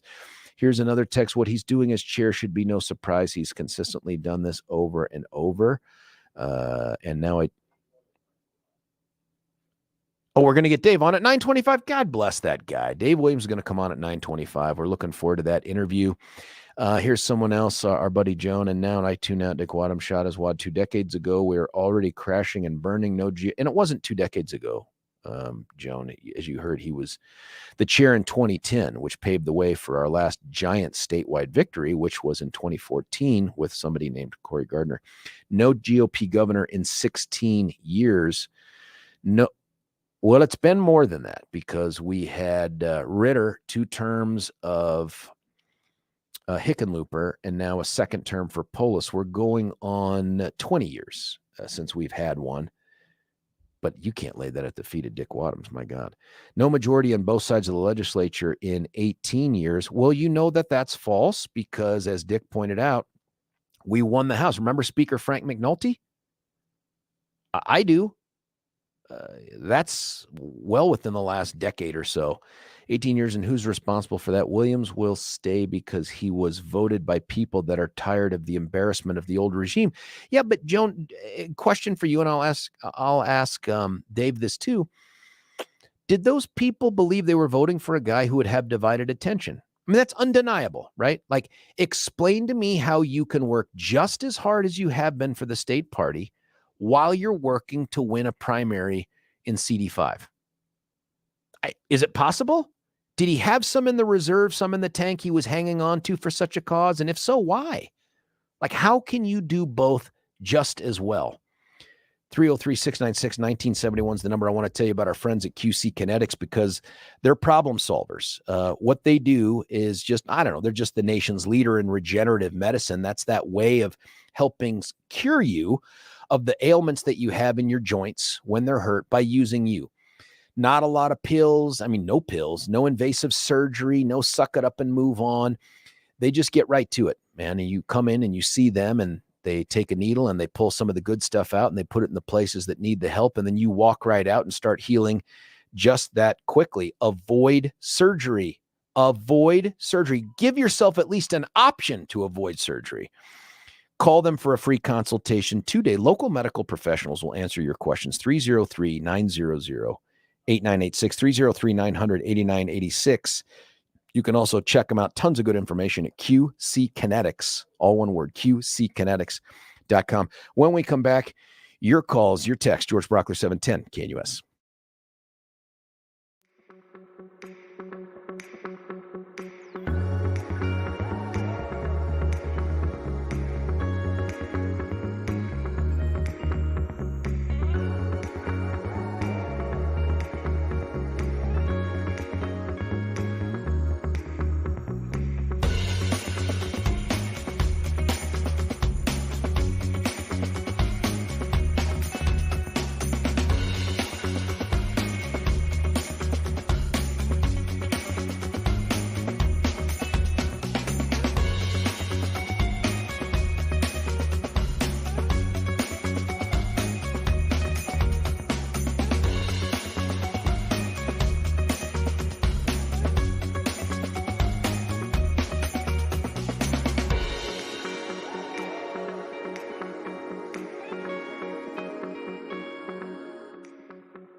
George Brauchler back with you here, 710 KNUS. If you're looking at your watch saying, what the what, so are we. We're back here at 710 KNUS. We've got some folks on the phone line talking about this thing. We're going to have David Williams. We're going to have David Williams at 9:25. He's doing some other radio interviews, as you can imagine. Until then, let's keep the conversation going. Rob from Lakewood, you're on 710 KNUS. Rob, what do you think? Hey, good morning, George. Good morning. I don't agree with Dick Wadhams on everything, but I respect the man for what he's been able to do in our state over the decades, and I thank him for that. I think he's incorrect on our state being the gold standard on election integrity. The facts just don't belie that. But anyway, on Dave Williams, I'm concerned. I like Dave, but I am really concerned about the precedent of stretching the rules of ethics when you're in a position of leadership that you're supposed to be representing and supportive of all Republicans. And this is a definite conflict of interest, him running in a contested primary. It would be bad enough running for office while he's chair, but running in a contested primary, I think, is out of bounds. And I'm very disappointed, Dave, and I trust you'll see the error of his ways. Yeah, he's going to be on at 9:25. I'll ask him these questions too. I presume he's prepared to answer him. He's a smart, articulate guy, but sure, I can't imagine yet what that answer is that makes it okay. I agree. I have a meeting here at Independence Institute, so I've got to bail off. All right, buddy. Thank you for Thanks, what man. you're doing, friend. And Thanks for the call. Everybody on and being kind. I appreciate it. Hey, thanks, Rob. Rob's line is open, 303-696-1971. Going to Jan. She's from Englewood. Jan, what do you think? Hi. So I have a couple of comments. One is, so I've heard you say that there are other people that are going to step in the race. Have they already stepped in? I think Wayne Williams has already announced that he's running. Again, I don't have the complete list of folks, but I'm pretty sure Wayne Williams announced. Billy, maybe we try to find a little bit of that action too. I'm sure there'll be more than that. I've seen stuff go out from people like Jeff Crank that, hey, I'm praying on it and I'm thinking about it and I'm strongly considering it. I feel pretty comfortable that Rose Puglisi is going through the same process. But let's talk about that. Go ahead. So at this point, when I'm hearing people climb all over Dave, and if Wayne Williams is in, that's one thing, then it's contested. But at this point, unless that's true, it's not contested. To me, that Dave put that out and said, this is my plan to run, to Republicans. Yeah. He should. He's the state chair. We as Republicans deserve to know what he's thinking. And I commend him for that. Now, attaching his platform, I don't know about that. That maybe is a little bit, outside of that. But as far as saying to his Republicans, I'm going to run, good for him. He's telling us what's going on. The other thing is I get really irritated when I'm hearing people talk about how unethical Dave is when this last group of people that were in had money, lots and lots of money disappear. And you know what? That's not ethical. And you guys are calling these people ethical? Who called them ethical? Who's vouching for someone? I mean, what I'm saying is this, Jan. Well, ethics is not a ethics. Yeah, but I heard you saying Christy Burton Brown going to her for input and stuff. And you know what? What these people have done is not okay. Well, and to me, we're going to get to find out, right? Dave Williams is trying to get the party turned around and straightened out. Jan, I'm so glad you called to have this conversation. One, ethics is not relative. It's not like I'm ethical compared to. Ethics are a standard. You either achieve them or you don't.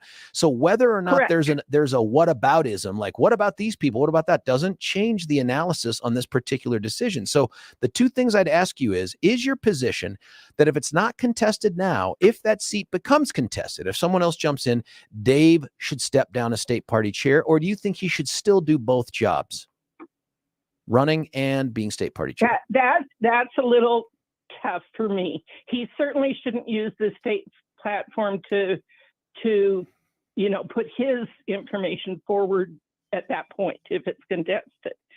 If I don't know. Honestly, I don't know on that. We do allow it, and so I think that's a decision that he has to make along with good counsel on whether both jobs can be done, and they may not be able to be done. But you're right, ethics are not a comparison. But to me, Dave Williams has shown that he's ethical. Is this decision, do you think this decision to attach a political endorsement that he has? And I'd say this, if the answer from Dave is going to be, hey, we'll send out everybody's announcement for CD5 using the same database, then I feel differently about it. But this was interesting because he's advancing his own political ambitions through the state party email distribution system. That's unusual. Yeah, and I think, and again, is it contested or not? I think that piece was probably not okay, but I don't know that that's a reason to kick him out. I mean, that can be rectified in different ways. Do you think that the state party bylaws should permit a state party chair to run in a primary? You know, we've had such a hard time getting good candidates that I think if they're picked as the best candidate and that's the best choice for Colorado candidates, then I'm at least open on it. But I think it definitely needs more discussion. Absolutely needs more discussion. If you accept that Dave was giving 100% of his time and efforts to state party chair, you'd agree with me that the decision to run in a contested primary for a congressional seat, a generational congressional seat, is going to diminish the amount of time and effort he can spend on that. Is that fair to the people that voted for him for state party chair? Well, I think here's what I'll say. I can't say that he's wrong. I know people that wear multiple hats doing multiple things well. Can he do that? I don't know. I couldn't. Well, I'm not sure anybody can. I mean, if you concede that you're giving 100% of your effort to do one thing, and then you take away from your ability to do that effort, by definition, you're fulfilling the same job, but at less capacity. Do you know what I mean? Yeah. I am hearing what you're saying, but I think, again, is he our best candidate? I don't think Wayne Williams is. Well, I know, but shouldn't we get to find that out by Dave dedicating 100%, 100% of our effort, of his efforts on running and proving that issue, as opposed to? And by the way, do you think optically, just how does it look? Does it look fair? If you're a person running against Dave for a seat and you know that he's the state party chair, no matter what he says, do you feel like, oh yeah, I'm getting a fair shake? For instance, if Ronna McDaniel wanted to run for president and stay as the national party chair, would you support that? Well, I don't think she can do it. She doesn't do a good job doing what she's doing. So, I mean, but would you think that was fair? Would it be fair? Fair is who we decide. I mean, number one, they have to have enough support behind them financially to do it. So that's going to take some people out of the running. Number two, people have to say, okay, we like you well enough to go forward. So fair, is it fair not to have a great candidate in there? What's fair? Are you just trying to control who runs? I don't know. You know, those are all good questions to ask. Yeah, I think, Jan, when you reflect after we get off the phone, when you reflect on this, I think the conclusion you're going to come to is, no, it's not fair. It doesn't look fair. You should not be able to be the head of a party apparatus and at the same time run to become a nominee for any office that's contested. If it's uncontested, I agree with you. If it's just Dave running for it, then who cares? But the minute some other Republican jumps, what's that? What you talk about fairness, what's fair about having independents vote in Republican primaries? Jan, do you see what you're doing there? You're doing the whataboutism. You're doing the whataboutism. I absolutely am, because I hear people, Dick Wadhams was talking about it. What does that have to do with this issue, though? What is fair? But what does that have to do with this issue? It has to do with the issue because how do we get good candidates if we don't at least see whether people are behind them? No. We can get good candidates, but Dave could say, I'm not going to be the state party chair anymore. My heart, my faith, my family tells me I better serve my country and my state in CD5. That's where I'm going to dedicate 100% of my efforts. Or He says, by God, this state party needs fixing. I ran to fix it. I'm going to put 100% of my efforts into that. But what we hear right now is I'm going to give a little bit here and a little bit there, and both will be great. Well, I will see what he says when he comes on. I'm glad he's going to talk. Oh, me too. I really am. I am too. I think this has to be talked out and figured out so that we don't lose people that are passionate one way or the other. It has to be talked out. And that's one thing Dave has done hugely, is he's gotten communication going in the Republican Party, and this was not done before. So, well, this also has never been done before. It doesn't look like we've ever had a state party chair run for a partisan race that has a contested primary. This is also unprecedented. Yeah. And if the argument, though, Jan, is, well, he's such a good candidate, why should we be deprived of a good candidate? I agree. We shouldn't be. But then let someone else be in charge of the party. It's just hard to imagine he's the only one that can do it, you know? Yeah, well, and so I'm glad it's being talked about. That's huge. Yeah. It's huge. And thank you for bringing the topic forward. Well, Jan, thanks for being a part of the conversation, too. We'll have Dave on in a little bit. Thank you, Jan. I appreciate it. Hey, Jan's line is open at 303-696-1971. I know Dave's on the radio right now, but I'm certain that he knows, that this is going to be asked of him, and I'll ask him, too. And the dude's fearless about answering the questions, but I don't know. I'm interested in knowing your thoughts like Jan's. I mean, you can tell Jan is favorable towards Dave, thinks he's doing a good job as the party chair. But the part that we have to get past, in my opinion, and not just on this topic, is the whataboutism. Where the question about, well, is it going to be Dave? Is this conduct by Dave, or these decisions, are these ethical? Well, what about Christy Burton Brown? Well, who cares? Right? In the context of this decision, ethics are standalone. They're not relative. It's not like, man, I think that's wrong, but compared to the other person, it's right. Like, that doesn't make any sense. That's not ethics. That's moral relativism. That's something else. But the other issue is here, I don't think you can possibly say that a person can give 100% of their best efforts to both jobs. Can't do it. So what's the answer? I mean, what's the answer? 303-696-1971 is the number. Somebody sent me a text. And again, this is going in the Wayback Machine. We're talking now 3.5 years ago. But Dave had been, I don't know what to call him, a surrogate in Colorado for President Trump. I didn't remember any of this stuff. They sent me a link, and you can find it at Colorado Politics. And it involves Dave being cut out of the Colorado Trump campaign because at the time he came out and endorsed his friend and a guy I'm friendly with, Justin Everett, who used to be a member of the House out of Jeffco back when Republicans could still get elected there. And it came out, and it was a quote that said, hey, Justin is a Trump guy. He's the only Trump guy, blah, blah, blah. And then it was signed Dave Williams, state representative and Colorado surrogate for President Trump. And apparently that offended whoever the chair was of the Trump campaign. Like, oh my gosh, you can't use your position for Trump to advance the cause of this guy on this thing. It's only relevant, not a question of do you agree or disagree. It's only relevant because it touches upon the idea of using a position, a then official position, to advance the political cause in a primary, because this was a primary of somebody else.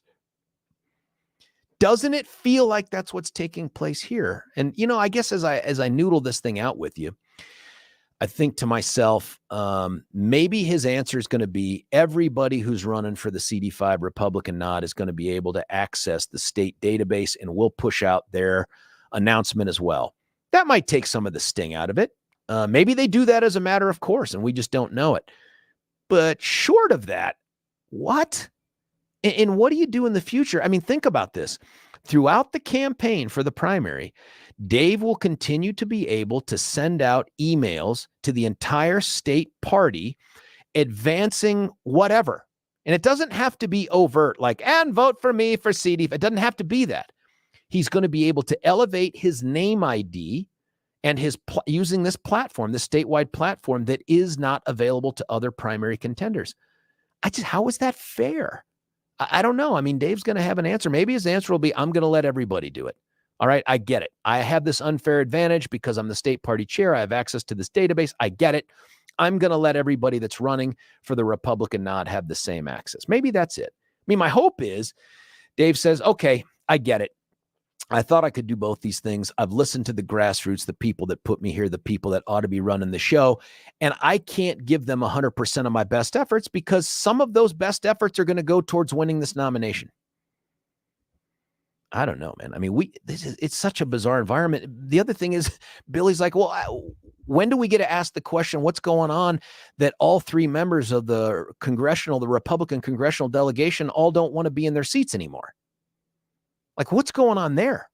Like, what is it about the time? And we're in the majority, by the way. Can you imagine how horrible it is to be in the minority where you don't control anything? Not the agenda, not committees, not nothing. These folks are all in the majority. Hell, Doug Lamborn's got a ton of seniority. And Ken I think he had some subcommittee deputy something, or he was doing some stuff. Why leave now? Like, is it the toxicity of DC? Is it the recognition? Because both of these guys are hardcore conservatives. No matter what you think or claim about Ken or Doug, these dudes are conservatives by every political measure possible. Do they support Trump? Don't know, don't care. That's not the measure of a conservative. But they want to leave. Why? I mean, isn't there a chance here when Trump gets reelected this November? And by the way, I think that's going to happen. The way things are right now, looks like that's going to happen. You don't want to be part of that anymore? You don't want to be in the majority in the House when you run the table? Hell, we might get the Senate back, man. The Democrats are defending in so many places. This is just, what are we doing as a party in Colorado? What is happening here? I don't know, man. It makes me wonder, too, at one point when I heard that Hank Schwanger was going to run out in CD3 for Lauren's old seat, I thought, well, clearly he's going to have to give up his position as the state technology voting system integrity guy. Now I wonder if it isn't just, hey, man, come be part of the leadership and we'll be able to run for these contested seats. I don't know what we're doing anymore. I'm worried. Let's cut away for a break. When we come back, I think we're going to be joined by the chair and the subject of all of this breaking news, Dave Williams. When we come back, stick around. George Brauchler. Oh, you know what? Let me do this before I do that, because I'm going to screw us here if I don't do that. I got to tell you about Ultra Botanica. Very quickly, I got to tell you about the fact that these are folks that are out there that are doing the best using a patented natural curcumin-based supplement that you can only get at your natural grocers through the Vitamin Manager. Free 3-day supplement. Now you can order it online at getultranow.com. Check it out, getultranow.com. But if you want a 3-day free sample, and you should, before you buy it, go get the free sample and see what it does for you. Billy and I did. We already know what it did for us. See what health benefits you get from it, and you're going to discover them pretty quickly. 3 days is too many. But go ahead and get that free sample. Get one for a loved one too. Check them out at getultranow.com, getultranow.com. But go check them out at the natural grocers. Ask the Vitamin Manager for your free 3-day sample. George Brauchler, 710 KNUS.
George Brauchler back with you here, 710 KNUS, no time to lose. He's the man of the hour. We've been talking about him. So have many others across the state. His name is Dave Williams. He is the state party chair and now newly minted candidate for CD5. Dave, thanks for joining us.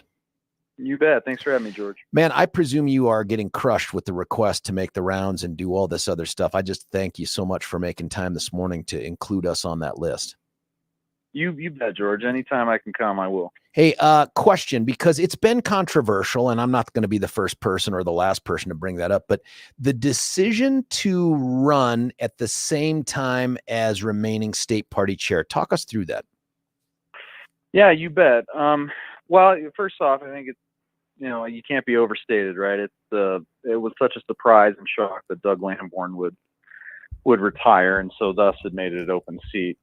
Obviously, I ran 2 years ago, came up short, but the performance was, pretty good, where it certainly was justified for us to consider it. So we took the weekend to think over, how to make this all work and come together. And we looked at Ken Buck, when he was the former party chair, and how he made contingency plans, and we were comfortable enough to make the decision to do both, because there's really no conflict here. Since I'm not the chair of the 5th congressional district, and I'll have nothing to do with any decisions that are going to arise from that. And if something does happen, we'll do what Ken Buck, would have done with CD4 had there been an issue, and that's simply recuse himself from any of those conflicts.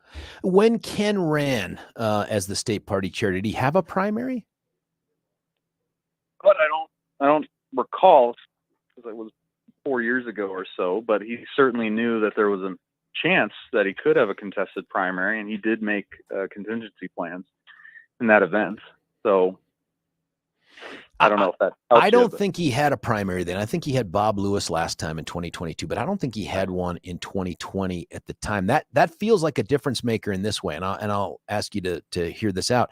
If you're someone running for CD5, and by the way, who else is in the race already? Someone asked me that. I'm like, Wayne? I don't know who else, but I've heard other names thrown around. Who else is officially in the race? I'm not entirely sure if anyone else has jumped in yet. And if they do, well, one, do you think your decision to jump in while remaining state party chair could cause someone to say, well, I don't think that would be fair, I won't get in? And two, if you're in, can you see how they're going to look at this and go, what? I mean, the guy already used the state distribution email system to get his announcement out. How am I supposed to compete with that?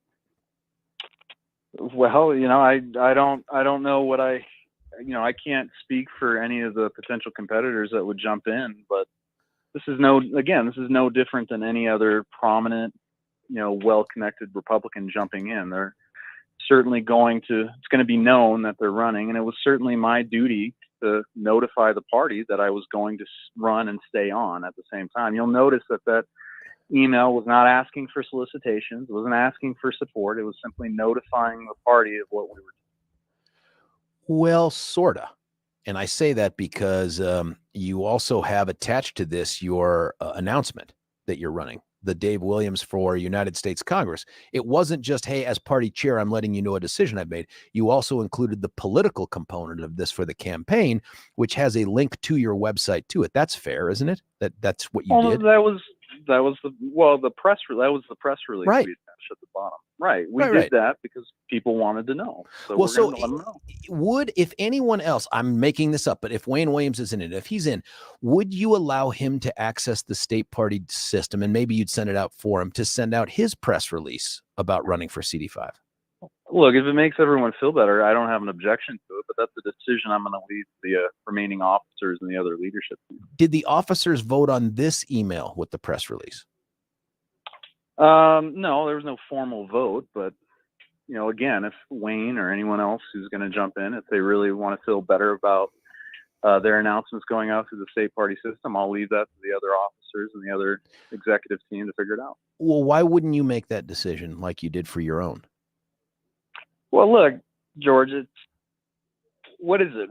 Do people want me to make the decision or be out of the decision? No, I mean, I think the question is one of, and what I'm trying to get to is the question is one of the optics of the fairness of it, as well as the practical fairness. And so if what you're telling us is, I alone made the decision to send out my press release to advance the cause of my campaign while also fulfilling my duties to notify the party, that's one thing. But then to say, hey, if Wayne Williams wants to send one out, I should not make that decision.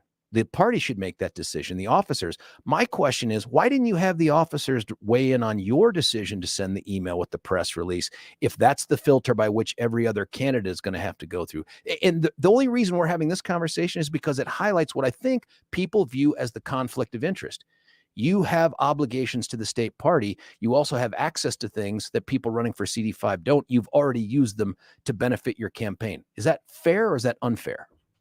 No, I don't. I wouldn't characterize it that way. And I think most of the criticism are coming from my political opponents anyway. You know, there are folks that just haven't liked me from the start, and they're looking for every reason to attack and try to make their points. And by all means, go ahead and do that. But again, no conflict arisen, and there was never this kind of pushback from, you know, this minority group of folks against Ken Buck. He obviously had the potential, if he didn't have a primary, he had the potential to have one, and no one was screaming bloody murder. Well, and who knows what would have happened had he had a primary challenger. But of course, he was also the incumbent. It wasn't an open seat. And of course, the party has a long history of favoring incumbents, even if they tacitly sit out during the primary. This is a little bit different than that.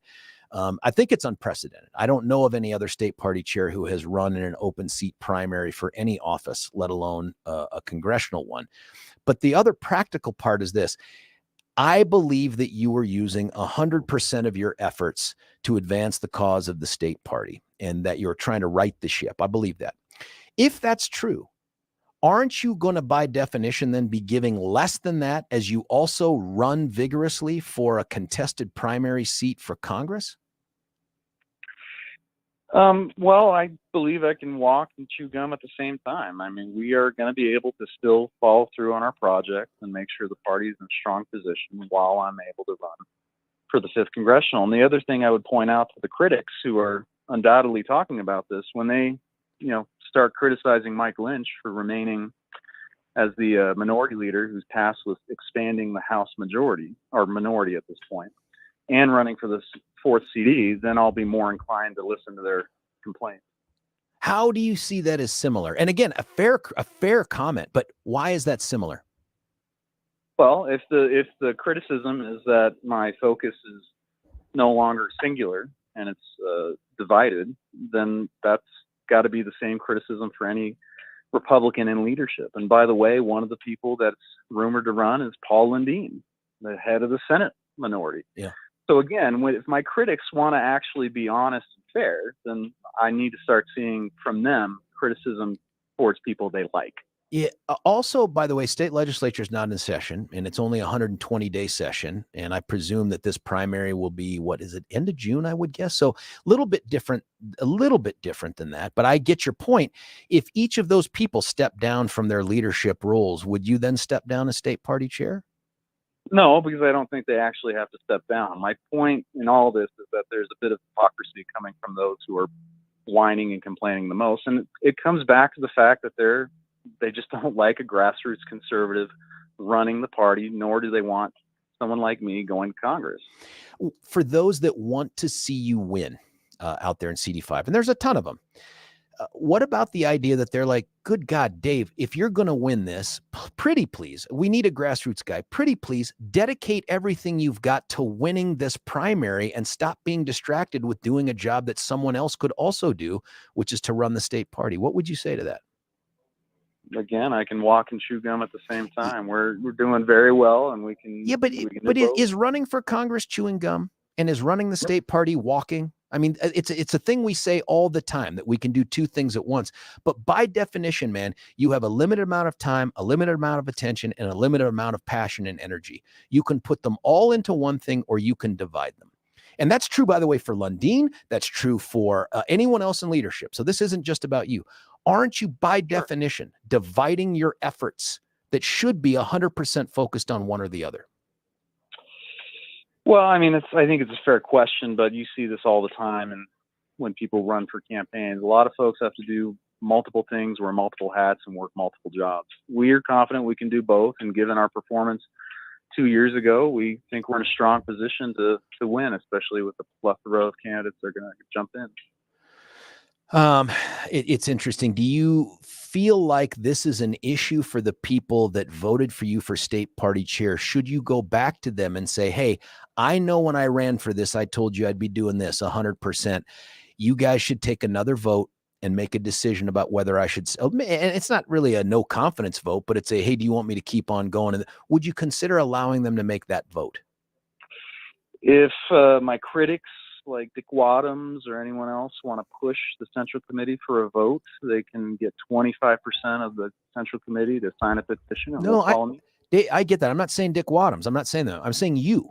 What about you just simply calling the question yourself, saying, look, I am an above board, transparent guy. This is how I've lived my public life. I intend to do that, whether it's a state party chair, Congress, or whatever. So I'm going to come to you and I'm going to make my case to you. And I realize when you voted for me, I was not running for Congress, but I am now. It's very important. If you agree with me doing both of these things, great. But if you think I ought to take a different path, I am open to your opinion, because when you voted for me, you didn't think you were getting this. Is that fair? I mean, I think it's a fair question, but I simply disagree. And, you know, again, the Central Committee spoke on this when Ken Buck was the chair and he ran for Congress. They had no problem with it then. And the Central Committee, I'd likely doesn't have a problem with it now. But if they do, it's pretty easy to get 25% of them to sign a petition. A lot of county bylaws, in fact, almost all of them, preclude the county party chair from running in a contested primary. Is that right? Depends on the county. In fact, we had a number of advisory opinion requests from folks on the Western Slope that were running for local county commissioner races. And this was well before Congressman Lamborn retired or announced his retirement. And we told them then that, look, there's nothing in the bylaws that prohibit a chair from running. It's permissible, in our opinion, depending on the county, but in these counties, that was the case. And we said the best thing to do is to just be transparent and recuse yourself from any conflicts that would arise, and don't administer the assembly or any other party meetings that deal with that district. If you recuse yourself from decisions regarding anything that would impact CD5, who then makes the decision?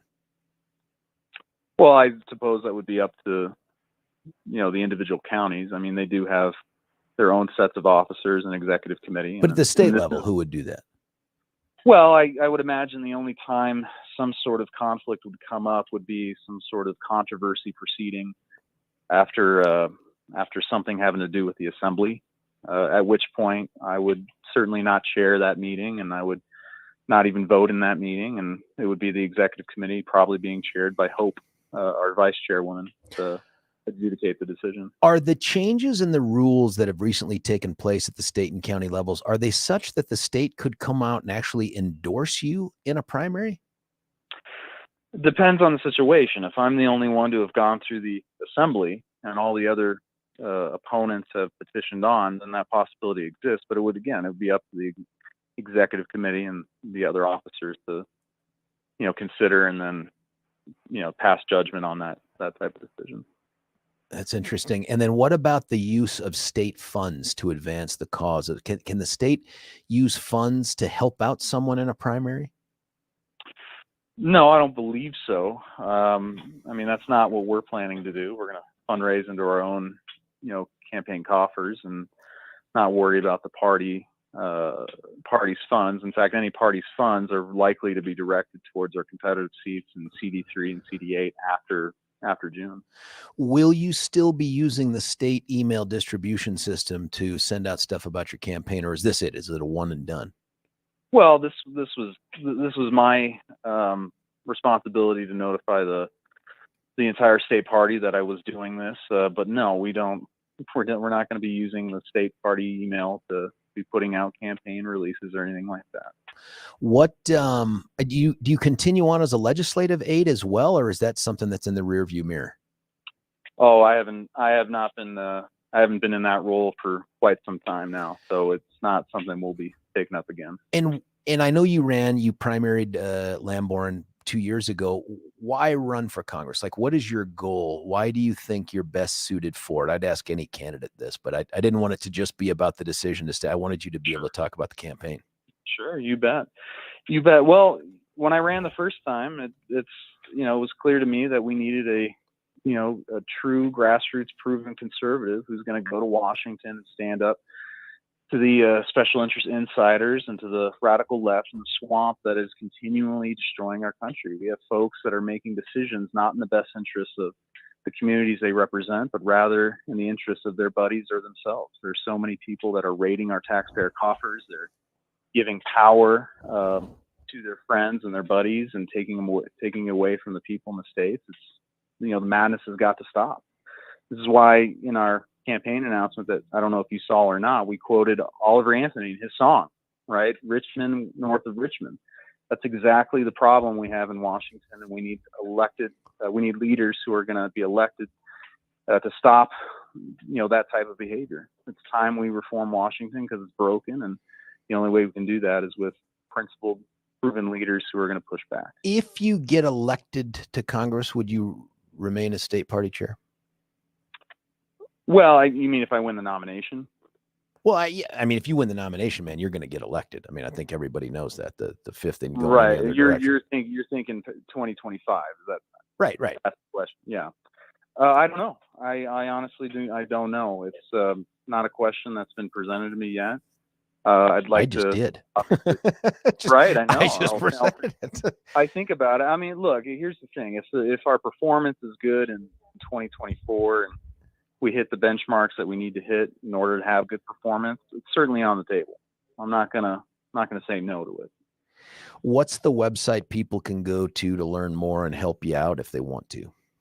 You bet. The website for me is daveforcolorado.com. That's DAVEFOR Colorado.com, and be happy to take any questions or certainly any support that anyone has. I'll say this, man, and it's one of the things I really respect about you is you just don't dodge us or the questions or anything like that. You'll just take them on, whether people agree or disagree. Do you know what I mean? Like that. And you've seen this too. There are politicians out there who only want to talk to the people that give them favorable everything. And there are politicians that simply never want to address the bad stuff that goes on or the controversial stuff. You're none of those people. You're like, oh, come on, hell, I'll answer the questions. I love that. Sure, you bet. Again, I'm happy to come on anytime, George, and answer the tough questions. Well, I know that will continue on if you get elected as well, and we need more of that in Congress and everywhere else. We need people who will come and answer questions everywhere they're asked. Yeah, for sure, and more honesty and straightforwardness. Well, you can guarantee I'll do that no matter what. Thank you, Dave Williams. I appreciate the time, my man. Good luck out there. That's Dave Williams. He is the state party chair and newly minted candidate for the Republican nomination for the 5th Congressional District being vacated by the retiring Doug Lamborn. Listen, what did you hear? We got some callers on the line. Nick, Carly, we got a line open at 303-696-1971. It's my job, my pleasure, my opportunity to tell you about Twin Aspen Dental. These are my dentists. These aren't just some folks that I talk about because they say, hey, read this. I went out and checked them out. I fell in love with them to the point where they're now my dentists. I've gone there, I don't know, over the last year and a half plus. I've got another appointment already in the books. I go down and see them because of what they do, not just technically. Yeah, they're great dentists technically. They can do all the heavy lifting. They can do the crowns, the implants, the bridges, all Invisalign. They do all of that stuff. They have all of the cutting edge technology, but I really go down there because when I see them, I feel like they care about me more than just, I have 20 minutes to get this guy in and out of a chair for purposes of billing insurance. I just don't feel that way with them. I feel like we missed each other. You know what I mean? Like, hey, catch me up on what's going on. And of course, once they start working on your teeth, you don't get to talk that much, but still pretty awesome. Doctors Richter and Snyder, they're the real deal. If you go check them out, my guess is they become your full-time dentist. So take a knee from your current dentist, whoever that is. It's no offense to them. You're just going to go try to get the best product possible for yourself. Check out our friends at Twin Aspen Dental Center. Easy to get to, right there at the corner of Parker and Stroh Ranch. You can also call them at 303-841-7466, 303-841-7466. 888-866. That's twinaspendentalcenter.com, twinaspendentalcenter.com. When we come back, your text, your calls, George Brauchler, 710 KNUS.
George Brauchler back with you here, 710 KNUS. My thanks to Dave Williams, State Party Chair and now candidate for the Republican nomination for CD5. Hey, it's 2024. We're now in week number 2 of this thing. If you're a guy out there and you're struggling with hair loss or thinning hair, you don't have to go through 24 like you did 23. Don't invest in hats. Don't decide to go all Mr. Clean. You have an option. It's called Dr. Tanya Pauls and our friends at Advanced Hair Restoration. You can check them out at advancedhair.com. That's advanced, has a D in it, actually 2, hair, HAIR.com. You can also give them a call at 720-459-HAIR, 720-459-HAIR. Guaranteed results. The folks that have done this thing, man, the hair starts growing right away. And it's your hair. It's not anything synthetic. It's you. Here's the deal. You call and you get $250 off. You also get 250 free hair grafts. What is better than that? It's the look and the confidence that you have after you get it done. Check them out at advancedhair.com. Now, listen, that brings us to the end of 4 hours that kind of whizzed by here as we were having a conversation with KBB in the 7 o'clock hour. The news broke about David Williams, a man good enough to call in and answer some of the harder questions that are out there. There's a million more. I can't get to them all, but I really do appreciate him jumping in on this thing and answering some questions. We'll keep having the conversation, man. There's a lot going on in the Republican Party in 2024. It seems a bit chaotic, frenetic, if you will, at the moment. But my hope is that all gets settled down. We'll keep having the conversation here. My thanks to Patty Calhoun from Westward. My thanks to KBB from Advanced Colorado and Dave Williams from the state GOP. And you, mostly you, the texts, the calls, they were fantastic. We're going to keep this thing going tomorrow. Who knows what will happen between now and then? It's George Brauchler. You're listening to The George Show, 710 KNUS.